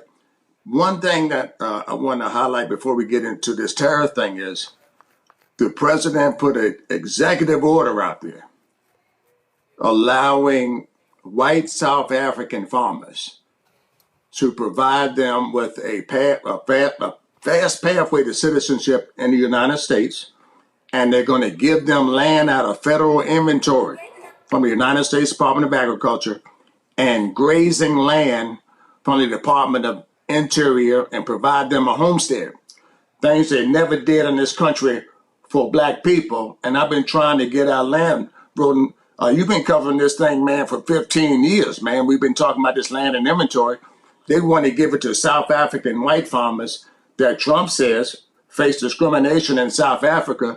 But all these 40 years I've been trying to get it right here in the United States. It's always a reason why we can't get our land out of federal inventory. That should be on blast on everybody's social media line, because land rolling is everything, is absolutely everything. And that's why I've been after it for all of these years. And this president came in and closed up civil rights on the first day at United States Department of Agriculture. It took an act of Congress for me to get the Civil Rights Office reopened under the Reagan administration. An act of Congress had to reopen it and fund it with money with the support of President Bill Clinton. We had to do all of this through Congress. And this president comes in one day and wipes away 40 years of work at the United States Department of Agriculture. It's crazy, and he's circumventing Congress. This man's acting like a dictator, in my standpoint. He's going around the courts. He's not abiding by the court decisions that's out here. It's rampant, and we have to rise up and speak out against it.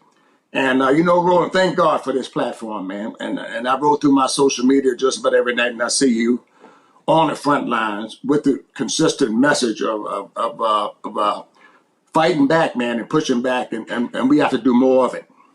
I mean, what are you hearing from these black MAGA people?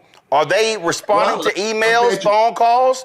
Where they at? I'm glad you raised that. And we're a national organization. We got 51,000 members who've been around since the 80s. And we have some of those people.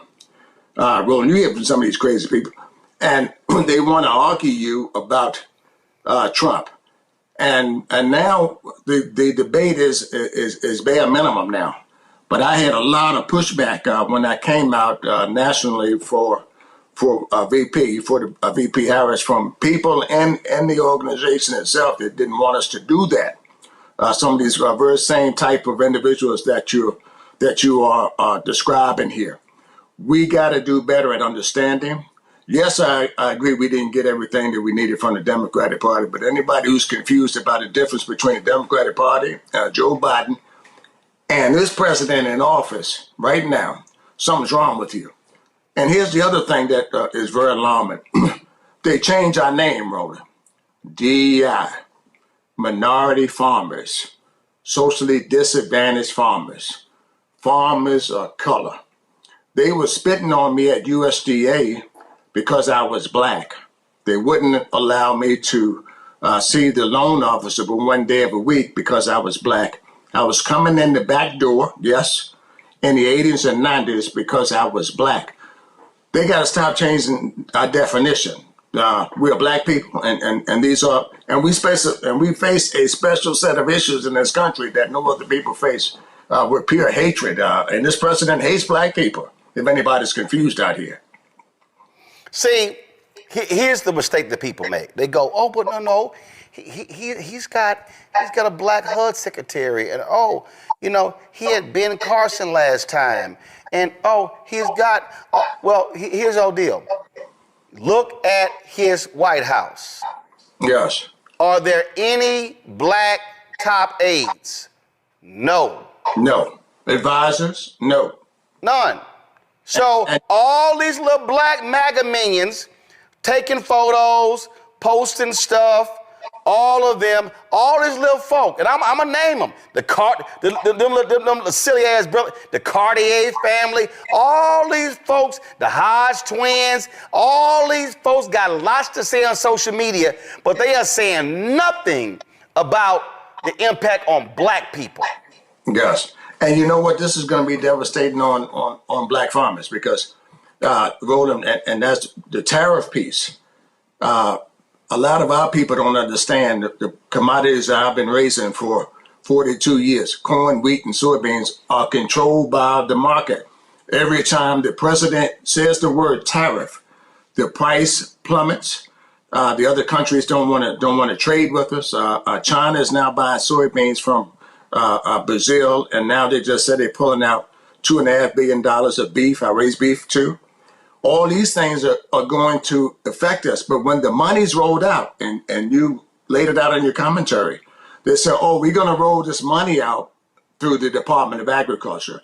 The same Department of Agriculture that was calling me a nigger, the same Department of Agriculture that was tearing my application up, throwing it in the trash can, is going to be the same Department of Agriculture that makes sure black farmers get money.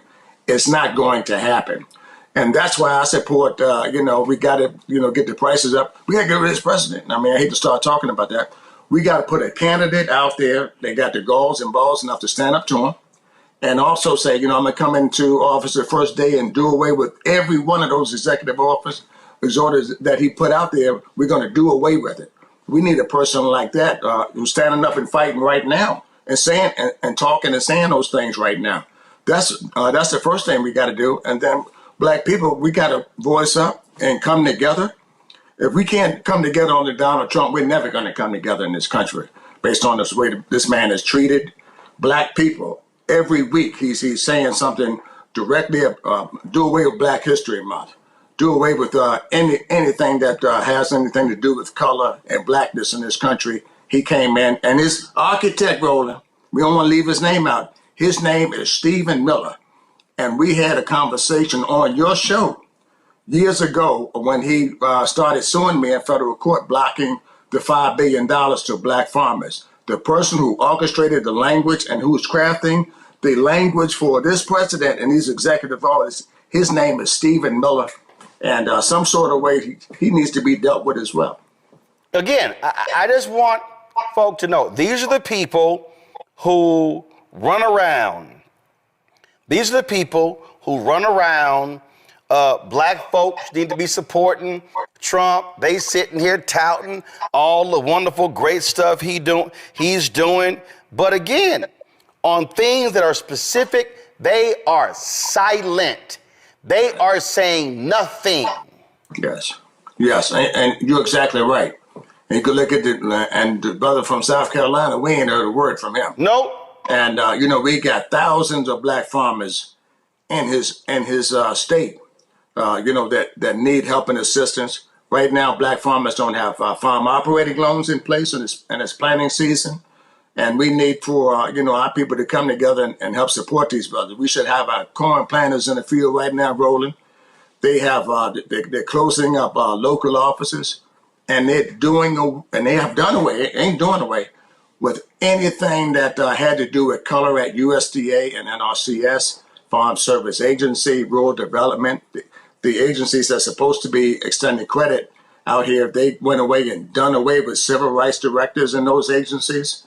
Anybody that was doing anything around color, they're already gone. So I want to be very, very clear. Those positions have been terminated, and they fired them, and they fired these people. That's what this president is doing to black people in this country, and we're too silent about it, in my opinion. Questions from the panel. Mustafa, you first. Yeah. Well, John, it's good to see you again. I remember the time we met. Hey, brother, how you doing? Thank you for what you do. Yes, sir. I'm blessed. I remember our signing at EPA years ago. Yes. We got 48 million black folks in our country. And if you had the ability, and this is one of the platforms, to be able to speak to them, what would you ask them to do in this moment to address the issues that are happening to our black farmers across the country? Go out and support us, blackfarmers.org. That's the first thing you got to do. You don't have to be a farmer to support this cause. I want to be very, very clear here. That's the biggest thing you can do to come out and support black farmers right now. Make your contribution is the second thing that you can do. And stay in contact and spread the information. This particular segment needs to be on everybody's timeline tonight. Share this show right now on all of your social media, Instagram, Facebook, whatever suits your fancy. Post this segment out there tonight so people can get the facts about what's going on in America. Larry? Yeah, thank you for your time and everything you do for black farmers. It's critically important. Can you talk a little bit about, there's a long history of black farming in the United States. A lot of folks don't know about, our history in agriculture. Can you talk about what the future could look like? You talked about some of the challenges, particularly the tariffs. Could you? And I know it's having a major impact on farmers in general. And we talked about the challenges that black farmers encounter. What could the future of black farming look like with tariffs, particularly with the tariffs, in this fight with China, et cetera? What could black farming look like over the next 5 to 10 years? Well, it's going to be the loss of farms for us. That's the first thing. That these tariffs are going to put us out of business with no oversight and no regulation from the courts or from the United States Department of Agriculture. And I'm telling our people, and to back up just a little bit, panel, buy some land. Buy some land. Guess what? White farmers are going to be losing some of these farms too. It won't be just black farmers. Some of these mid-scale farmers are going to be losing their farm. Buy some land. If you can afford a ragged-ass Cadillac and Mercedes-Benz, you can afford 5 acres in the country. Yes, I said it. Yes, stop buying them cars, stop buying them designer clothes, and buy 5 acres in the country. That's the first thing we can do as black people. Don't leave that money in the bank right now. Buy some land when it's going to become available. And you heard it from me first. There's going to be a lot of land for sale in America, and we can't let Bill Gates and China and the rest of the people buy it. That's the first thing. We have a rich history of farming. I bet everybody on that panel came from somebody's farm and somebody from one of these southern states here in the country, and we have a farmer in our family. Tell the rich story of history of what our forefathers did. We own 20 million acres of land at the turn of the century. We're down to 3 million acres of land. Roughly hovering around 50,000 black farmers, full-time farmers that make a living. I'm proud to be one of those black farmers that farm full-time, and a host of other part-time farmers. And we raise everything. We own, and guess what, people? We're the best. I said it on your show, Roland. We're the best farmers ever in this country because we survive with no loans. We survive with discrimination. We survive with ag companies not supporting us. And we're still here by the grace of God. And guess what? We're going to survive that. You want to know why? We survived slavery. We survived Jim Crow. We survived sharecropping. All the things that they thought would put us out and put us down, We're still here. We're still here by the grace of God. Larry, I'm sorry, Joe. Thank you so much, sir, for what you're doing to build on what it was that you were saying. My grandmother, Lucy Perdue, was born in Sparta, Georgia, grew up in Macon, Georgia. On my mother's side of the family, everybody's from Mississippi and Alabama through Salina, Tennessee. Give us, city folk, a one-on-one on why farming is important. It's gotten, a little trendy for us to sit and talk in church about, we should use this land and you should grow some things, et cetera, et cetera, et cetera. But give those of us that don't know and haven't really gotten it a quick one-on-one about the importance of farming to what we eat every day already. Thank you for that. And my grandfather's name was Thomas Board. He said land was everything. Everything good and great came from the land. Clean drinking water, fresh food to feed your family, timber to build a house on. We've gotten away from that, and the farm is where we built our families. Yes, we spent time together. We were raised together. Many black families. My daddy came from the last of 15 kids, and a lot of black families. My mother had 10 siblings. We've gotten away from the family structure of the farm and also the ability to feed ourselves. If you look at our forefathers, they lived longer than we do now. It's because they was eating healthy foods from their farms that wasn't tainted with chemicals. They were eating meats and all these great fresh things, and they lived longer because of the lifestyle. We've gotten away from the lifestyle, and to answer that question more directly, we take for granted that we have food for abundance in this country. That's what we're taking for granted. So when you look at our farmers and why it's important, we're going to sit down, we're going to eat dinner tonight. Some of us going to eat too much like I do. And we take for granted that food was grown from someone's farm in this country. So we need to go back and redevelop our connection with food, healthy foods, and the family structure that came from our forefathers. They taught us at home how to live and how to survive on these farms. And we've gotten away from that. And I want to tell the young people that's the way to survival. Land ownership is the way to freedom. If you want to be free in this country, you need to own some land so that they can't take that from you. All right. All right, then. With John Lick, keep up the fight. Roland, hey, man, we love you. I appreciate it. We love you. We support you, and we appreciate the fight that you put out here every single day, man. Thank God for you. I appreciate it, and I have not forgotten your offer to come down to the farm to ride horseback. Come down here, man. I saw you out there with that cowboy hat on, Roland. Come on now. I want you on my farm wearing that cowboy hat. Oh, that ain't a problem. I got a feel I can rock. Now how far are you from DC? About 3 hours from DC, Roland. Straight down 95 to 80. Okay. All right, then. We're going to make that happen. I appreciate it. Thanks a lot. Hello, I'm Isaac Hayes III, founder and CEO of Fanbase. And right now, we're accepting investors in our $17 million round to revolutionize the future of social media. Today, for just $399, you can own 60 shares of stock in Fanbase at $665 a share. Go to startengine.com/fanbase and invest today. While the big platforms have grown too massive and disconnected from their users, Fanbase is building a platform where creators and users truly come first. We've already raised $8.6 million from everyday investors who believe in this vision, and now you can join them. This is your chance to invest in a social media tech company with over 1 million users that is disrupting media by allowing anyone to reach all of their following and monetize their content from day one. The market is changing, big platforms are failing to serve their users, and Fanbase is stepping up to fill the gap. Don't wait until it's too late. Invest now. Invest for yourself and your future. Go to startengine.com/fanbase and own the future of social media.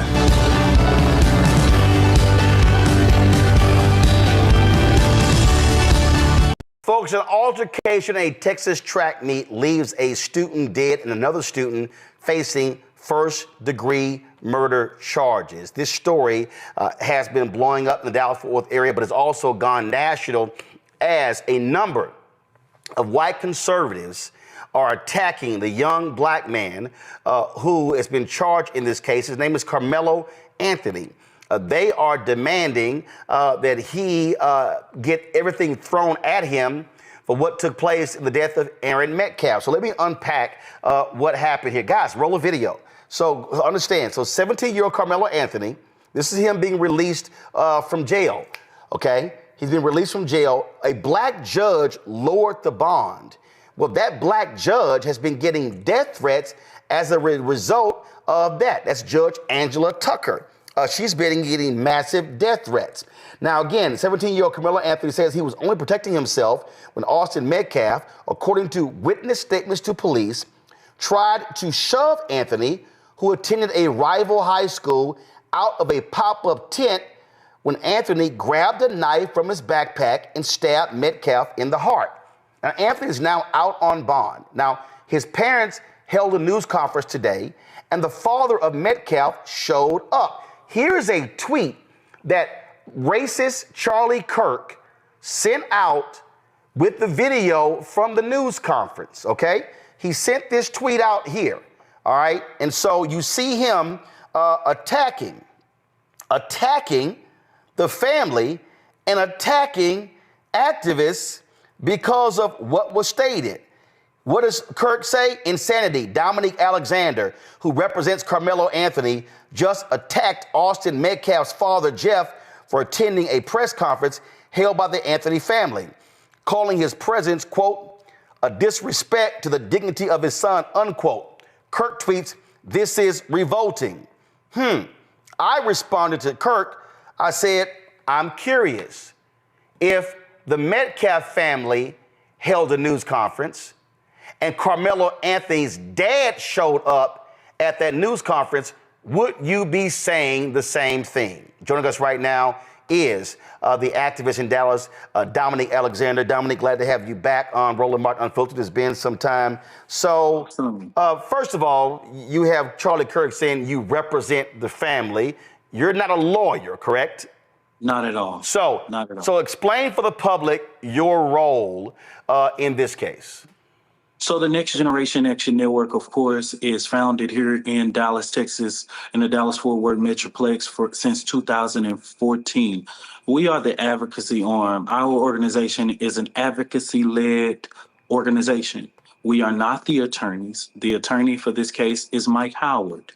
We do the advocacy around making sure that people are aware of the situation and supporting and how to support this family and to ensure that this family's rights are not violated.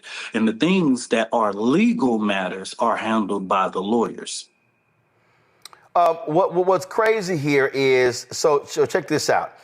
Here's a tweet right here. This person said, I did a Twitter search for Carmelo Anthony till up to 2 days ago after the incident. I could only find one post from a black account defending him, but there are countless posts from whites making it a race issue. Whites racialize everything, then cry when black people take sides. And then this is a scroll of tweets that this person actually pulled. And when this story first happened, they called Carmelo Anthony a thug. It was all sorts of names.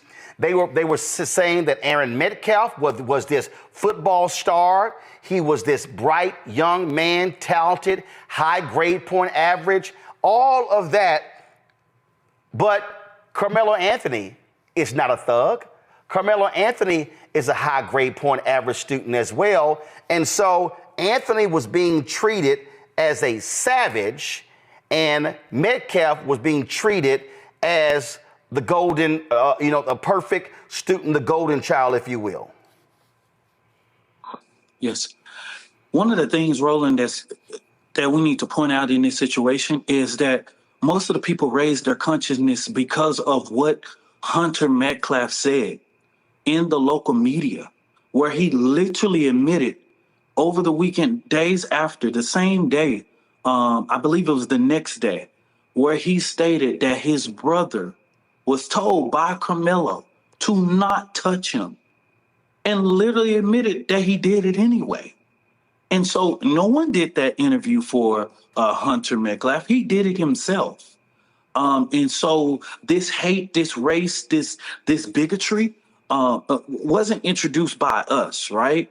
It was introduced by them, right? And I'm gonna say this, Roland. I don't know if you even remember this because I was on the panel for the DPD police chief, and I believe I had this guy coming after me, and I used this quote, and I said it on your show, and it was quoted in other publications, even the New York Times. We will never ask the oppressor for permission to liberate our people. I don't know if you remember me saying I remember. Yeah, I remember. show. You know what I'm saying? Yeah, I remember. We will never ask that. And I will say that 10 years later. Don't get mad when you come after ours and then we respond and support ours, right? And so I'm not here to apologize or basically give an excuse onto why we are supporting Carmelo Anthony. We are supporting him because if you can support your white baby, we can support our black kid, right? And so these laws are not just created for some, they're created for all, right? And so just like he should have his right to be able to claim self-defense, and what I want them to understand is Carmelo didn't come out days later and claim self-defense. He claimed self-defense the moments the police touched him, the moments the police even arrested him and detained him. He didn't come days later. He has always, and it's in the affidavit. But what these people have done is created as a racial thing. We see that even with this judge. This judge is literally has been a Republican for over 3 decades. I personally don't agree with her political views or whatever it may be. She will probably never be at a Next Generation Action Network protest or anything we do, right? But what they show Black America is, regardless of what ballot box you check, you are still Black in America. And that's what they're showing to the people. And that's what people are rising up again. And I told somebody, this Trump administration is going to either unite us or divide us, right? And I'm just happy to see Black America and our allies standing in this rainbow coalition of justice to say, no, this is not right. And we ain't asking y'all for permission to help our baby. This here is a post from the very conservative Rupert Murdoch-owned New York Post. They also own the Wall Street Journal. They also own Fox News. They also own, for folks who need to understand, they also own Fox Soul, and they also own Tubi, okay? So this is what the New York Post. Carmelo Anthony renting $900,000 home in gated community with family, bought new car after release on bond in Austin Metcalf murder case report. They also have been stating that Carmelo Anthony's family have been withdrawing money from a fundraising effort.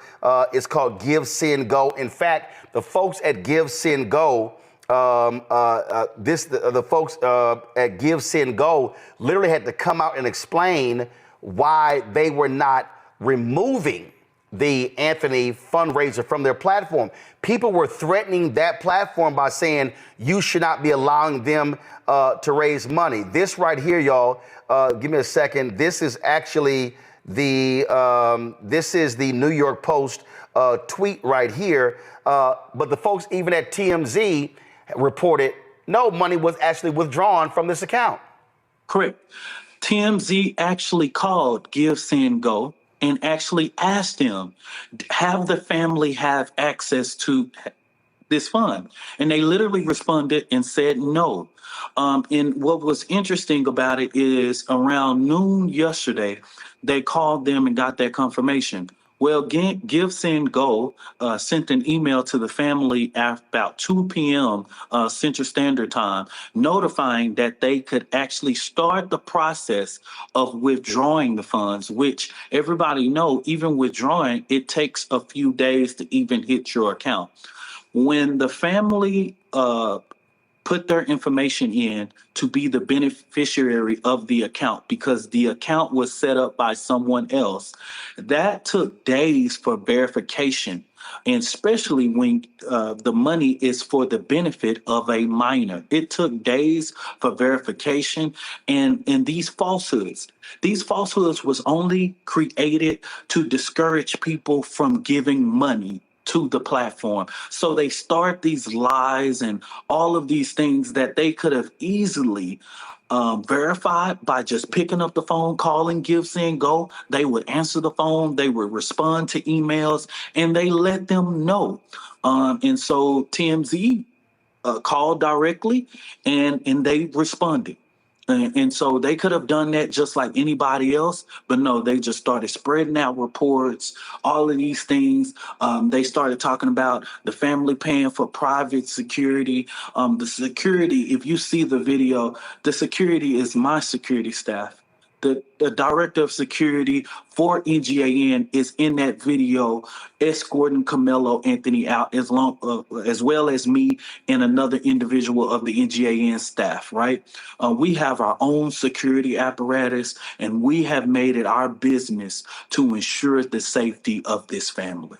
The Daily Caller, they put this tweet here out where they pulled from the news conference of Carmelo's mother. And again, I need people to understand the framing. Control room, y'all get the clip ready. The way this was framed, and I keep telling people, this is why black-owned media matters. This is why social media matters, why you need to have credible black voices. The framing of, and look, we've been trying to get the Anthony family on to talk about this as well, because the framing from day one has been black thug kills perfect white football star. That was the framing from day one. Folk took that and they ran with the photo, not of Carmelo in a suit, not Carmelo in his athletic attire, not any of that. Everything was about, let's show thugs. So this is a photo here. This is a photo here of Carmelo in suit, tie, okay, school photo. That's what was shown. But the framing, when we saw all of these stories, when we saw everything come out, and I remember from day one, it was, oh, no, we're going to show something different. And this is what it was right here. This is what it was, the mugshot. And so folks took that and they ran with it. Oh, thug, single parent home, daddy not around. At the news conference, this is what his mom says. Like 3 years ago, my family moved to North Texas searching for a better life. Like so many other families, we wanted to give our children the future we did not have. My husband worked hard every single day to provide for us, to make sure we're in the best financial position possible. As a stay-at-home mom, I made it my life's mission to ensure our children are loved, nurtured, and supported every step of the way. In wake of this tragic incident, our family has been under attack. Whatever you think what happened between Carmelo and the Metcalf boys, my 3 younger children, my husband, and I didn't do anything to deserve to be threatened, harassed, and lied about. The lies and false accusations that have been said about us, especially over the past week, has been overwhelming. The lies and their amplification put my family in danger, as well as everyone in our community, everyone involved in the investigation, from the police, the attorneys, and the court staff.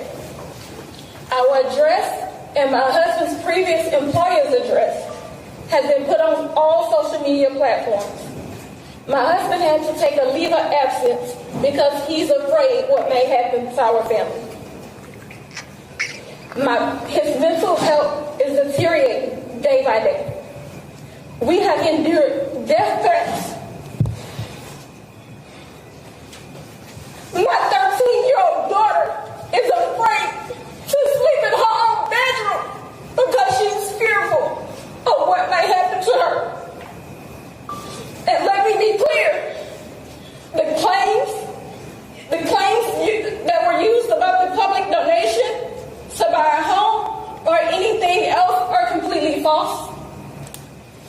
have not received a single dime from the Give, Send, Go fundraiser.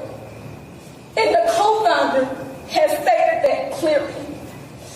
And in reality, we were just notified yesterday that we could begin to withdraw funds. And it still takes several days to receive those funds once the request is made. I don't know why we are being targeted and discriminated against before a fair trial. Our son deserves the same rights under the law that everyone is afforded to. He's been raised in a two-parent home with structure, stability, love, and we put God first in everything that we do. We believe in the Constitution, we believe in the laws of this state, but those laws must apply to all of us, not just some of us. To be clear, when I speak publicly about specific details of what happened under the tent on that rainy and awful day, there's an active investigation that everyone involved wants to be full and fair. We believe in the legal process, and that is where the truth will come out. To the family who experienced the loss, my heart truly goes out to you. To those who have supported my family, thank you from the bottom of our hearts. We ask for your continued support, patience, and prayers as we navigate this difficult process.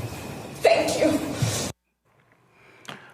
That right there, quite emotional, and families describing all they're going through. And again, the framing or the narrative of this has been, this family is broke, destitute, all that sort of stuff. Then it's, how dare they go to this home? How dare they? People who don't understand Dallas-Fort Worth, just describe for them the area where this school is located and the type of homes that exist out there. This is not a low-income area of Dallas-Fort Worth. Not a single low-income area. Frisco, I'm born and raised in Dallas, Texas. Y'all graduated high school in 2007. Literally, Roland, this area where they were was just it was just fields.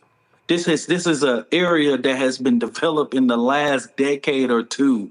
And I know you know that a lot about that, Roland, too. These were fields when I was a kid. Literally fields. The median income level is there probably about $150,000. This is not a low income area. This is home of where the Cowboys headquarters is, a number of development. I believe Universal Studios is about to come there. This is not a cheap area. So if you're trying to lease a home or do anything, you're going to live probably in a $400,000, $500,000, $600,000, or $800,000 home, right? If you are leasing in this property.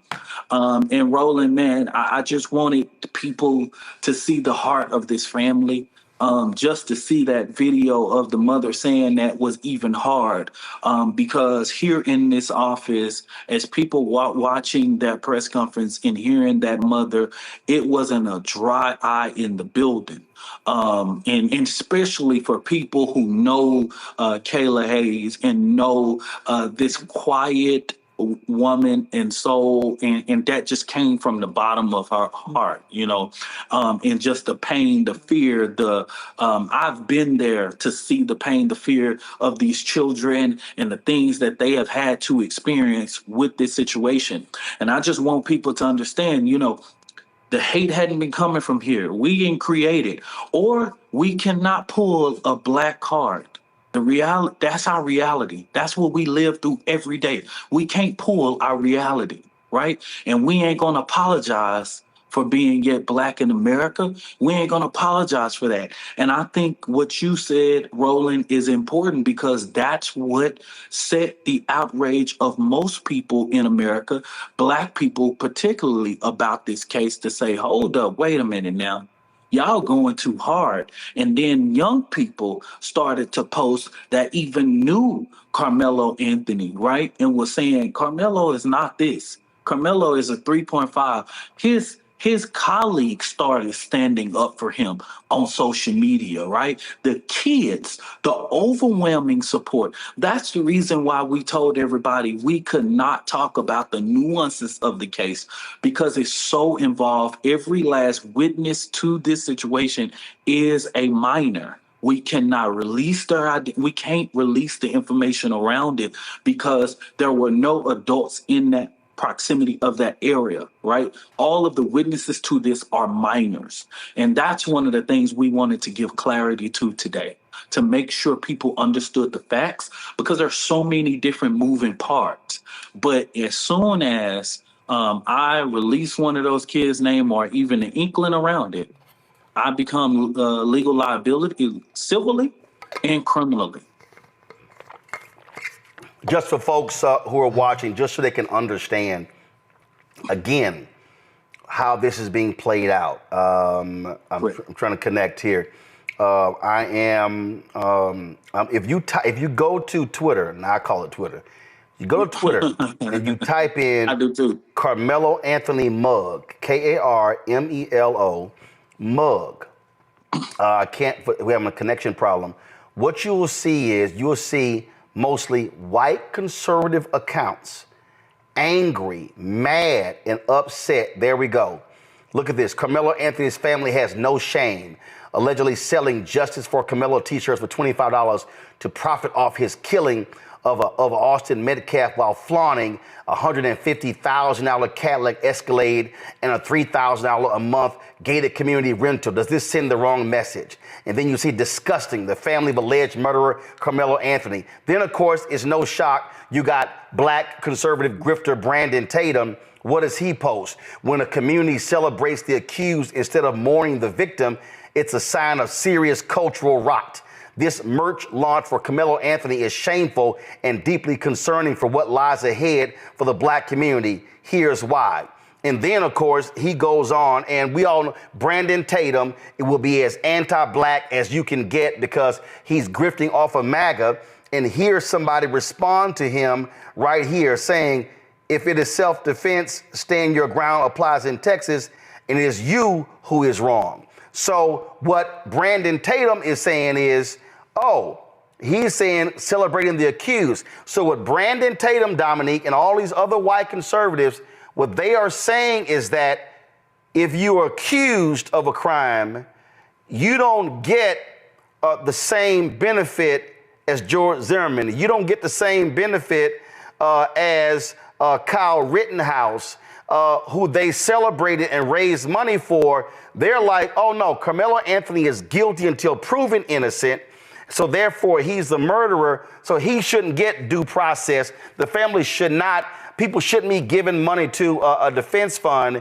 And again, their framing is that this black thug killed a perfect football star who's white. That's the framing of this. And that's how this thing is played out in media and social media. Correct. It is. And yet Twitter is yet, because of the oligarch that owns it now, is yet a nesting breed for yet extremists to yet just go in and command the algorithms and just put a whole bunch of different things. That's the reason why our organization don't even check that stuff, don't even do anything on that yet platform, because of the simple fact that we know that that is a nesting ground for conservative, right-wing extremists and hateful people to use that platform to put out disinformation. And they've been doing this they've been doing this ever since this platform was purchased by Elon Musk.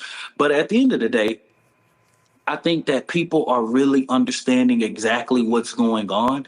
And that's the reason why we felt like it was important for us to have this press conference today to say, listen, what we aim to do is literally allow you to attack, discredit, destroy our black baby.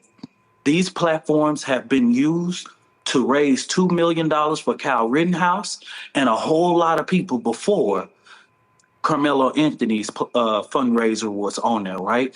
And if he can raise $2 million, why can't our baby raise $500,000 for his legal defense, right? And so the reality is people are seeing this double standard, and it's clear. They don't feel like these laws that were created, that many of us was there in the Texas legislature saying, hey, you don't need to allow permitless carry. We don't need stand your ground laws. We don't need them. But you kept them on the book. And yet, since you kept them on the book, it ain't just for you. It's for all of us. And that's just what it is. That's final. I don't want to. You kept them on the book when we fought to make sure that George Zimmerman was held accountable for the death of Trayvon Martin. You kept them on the book. We testified in the Texas legislature, in the Florida legislature, in many legislatures that I know personally. I have traveled to speak against stand your ground laws and all these different types of things. But since you kept them on the book, I don't care about what you're trying to say now. These laws are for everyone. All right, Dominic Alexander, we surely appreciate you joining us on today's show. Thanks a lot. Thank you. Hello, I'm Isaac Hayes III, founder and CEO of Fanbase. Listen to what I'm about to tell you. The window to invest in Fanbase is closing. We've raised over $10.6 million of our $17 million goal. That means there's room for less than 6,370 people to invest in Fanbase for the average amount. The minimum to invest in Fanbase right now is $399. That makes you an owner in Fanbase today. Go to startengine.com/fanbase to invest. Why? Because current social apps have taken advantage of users for far too long, with content suppression, shadow banning, harmful racist content, and no real tools for monetization and equity. Fanbase has over 1.4 million users and counting, allowing anyone to reach all their following and monetize their content from day one. Social media is the new TV, and whoever owns the apps that distribute that content have the opportunity to own potential billion-dollar companies. While big platforms with uncertain futures are failing to serve their users, Fanbase is stepping up to fill the gap. Don't wait until it's too late. Invest now, invest for yourself and your future. Go to startengine.com/fanbase and own the next generation of social media.